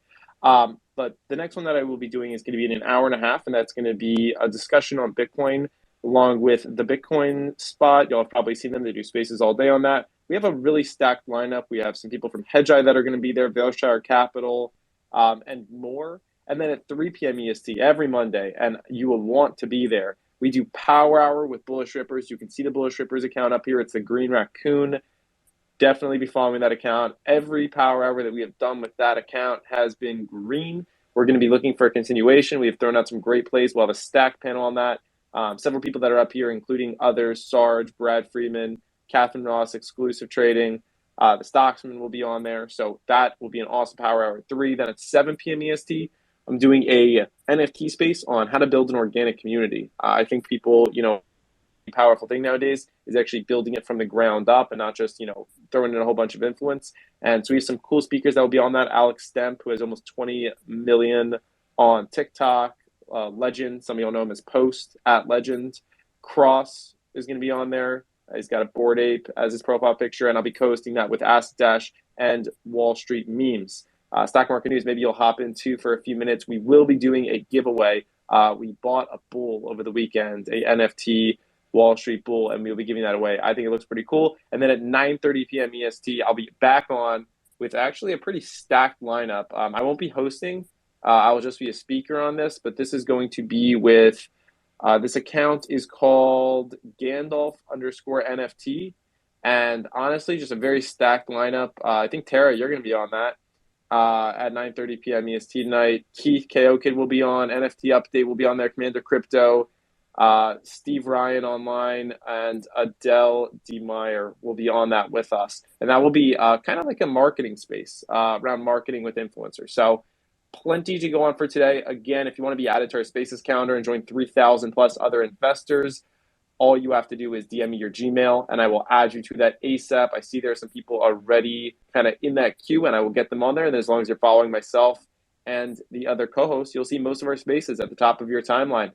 That will be it for today. We ran almost 3 hours to start off the week. Knew this one was going to be a great one. Hope y'all made some money. A lot of the plays that were thrown out today did have some nice moves, especially the ones very early in the beginning where we were calling out CFEI, DWAC, calling puts out on Facebook and other areas. So really liked everything we had going on. I will, at the end of this, I'll give it the 10, 15 seconds stock talk so that everybody hears us actually saying goodbye. But yeah, I think that's going to be it for today. See y'all in about an hour and a half for some chat on Bitcoin. Take care, everybody.